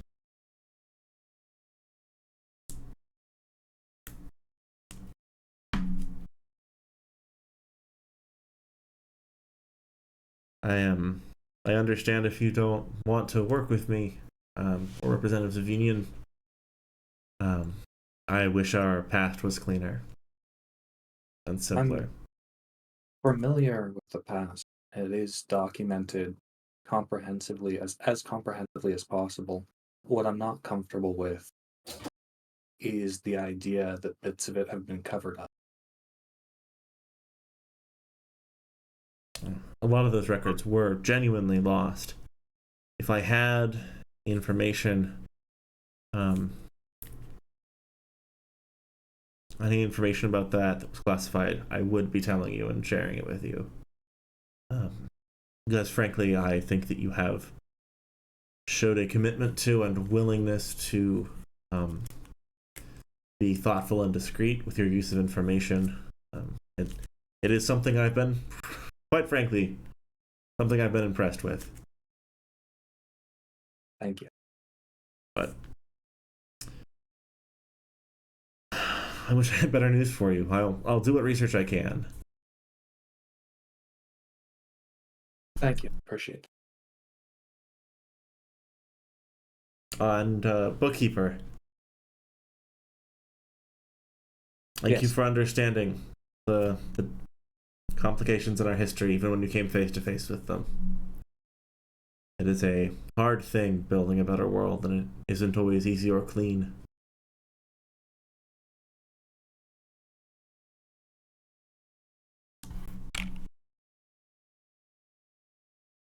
Bookkeeper is internally struggling with lashing out of what he wants to say is something along the lines of, you can't rebuild without knowing exactly what you're avoiding. Mm-hmm. Some lessons need to be kept forever. Oh yeah. And the reason, like, why he's not taking a lot of records were lost are because the tools, doctrine, and culture, while common for SecCom, there were some things that stank to high heaven that weren't seen anywhere else. The atrocities committed on other planets were Different. less comprehensive, and like there was something personal going on. Mm-hmm.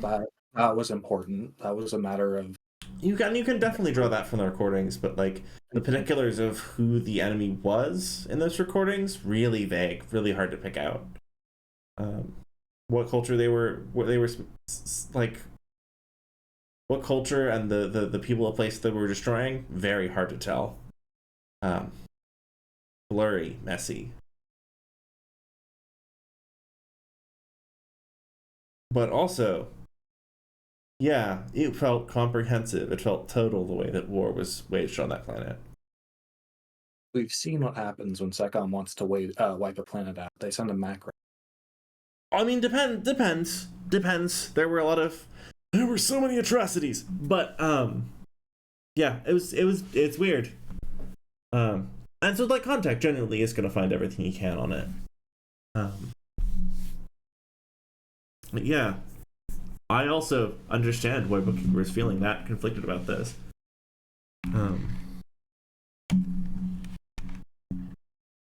Right. Wonderful. Oh. Dozer. Yes. Olmo, where are you headed after the meeting?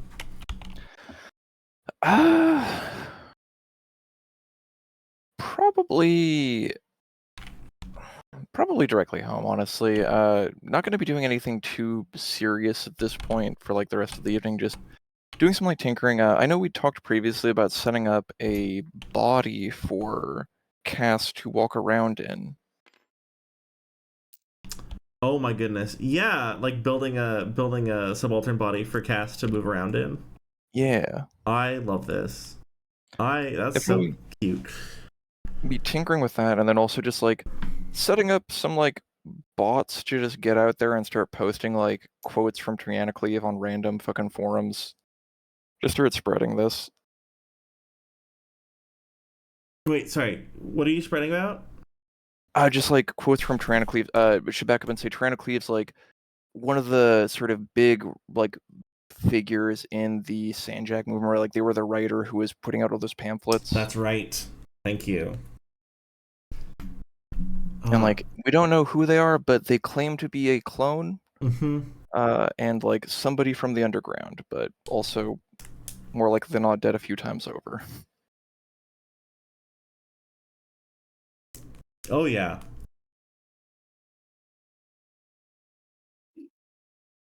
Yeah. And like I assume if anybody recognizes what that is, it'd probably not be good. So like they're going to be doing this with, security in mind, right? Like they don't want this to get back to them. They want these bots to be... And just like posting bots that post these on LocalNet? Yeah, and just like he's not going to be using any local resources. Like I assume he's got a few botnets out there that he could like certainly use for this. It's amazing the number of things that Lancer will just like, your character can just do this.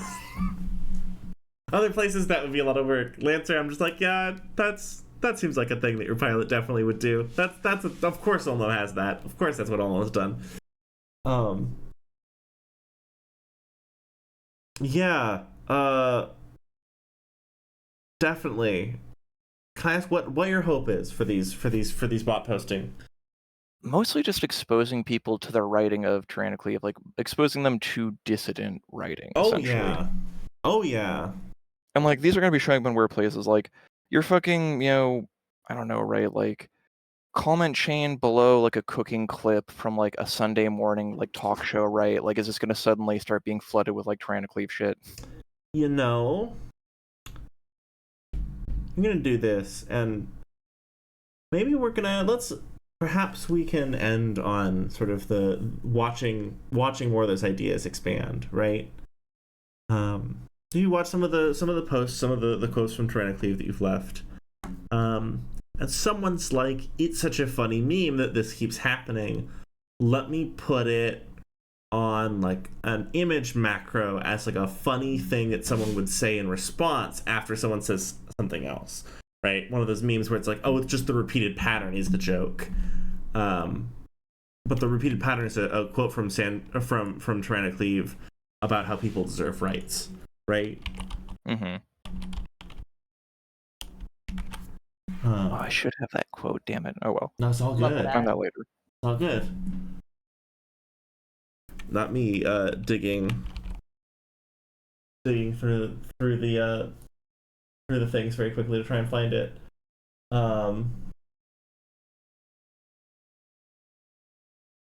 There we go.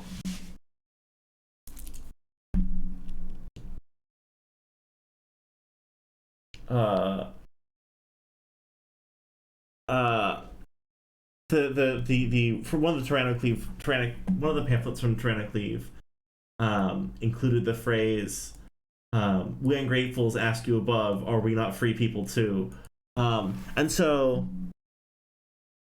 are we not free people too? And someone's like, the meme starts with someone like, I spilled my orange juice, and then someone like a deep fried image of someone being like, are we not free people too? Right? Like the tyranny of having spilled your orange juice. And then it slowly starts like getting posted everywhere. And it's not always clean. Like someone's like, oh, I chipped a nail, are we not free people too? Like, someone made fun of me for being nobility, are we not free people too? Right? Like there's an attempt to do that, which doesn't work because everyone goes, oh no, you're free to be rich and have all this money and status for you, right? But that it's sort of past the botnet, it starts taking a life of its own as people are posting and reposting and sharing and conjugating and reconjugating this idea. And there's someone who, like, there's one account that just appears to be, like, reposting each of the videos under which the comments were left by the bots, right? The comments with tyrannically fires. Just with, like, an eyeball next to them, like an eye emoji next to them. Like, implying that maybe that's Horus activity. Nice. You get this sense that, like, if all of the people who lived here were as chill with the order of things as they are now, it wouldn't have caught on at this pace. And there's something about that phrase that, like, people find really clicks with them, even if they don't necessarily always rock specifically what it is. Yeah. But they're sharing it together, not in the sense of feeling doom and despair. There's a, like, hopefulness. There's a humor. There's a communal gathering. A communal gathering and shared experience. And almost a feeling of hope, right? Like, oh, people are relating to each other and connecting with each other through this. Even as the meaning of it gets spread out and it's harder to find. Thank you for joining me for Divine Right of Kings, everyone. This was a wild session. Chat, thank you for sticking with us through, I think, some of them, like, potentially, like, the heaviest and longest scenes so far. It's been a wonderful time. Thank you to all of my wonderful players who joined us. Y'all are great. Y'all are very cool. And I appreciate you a lot.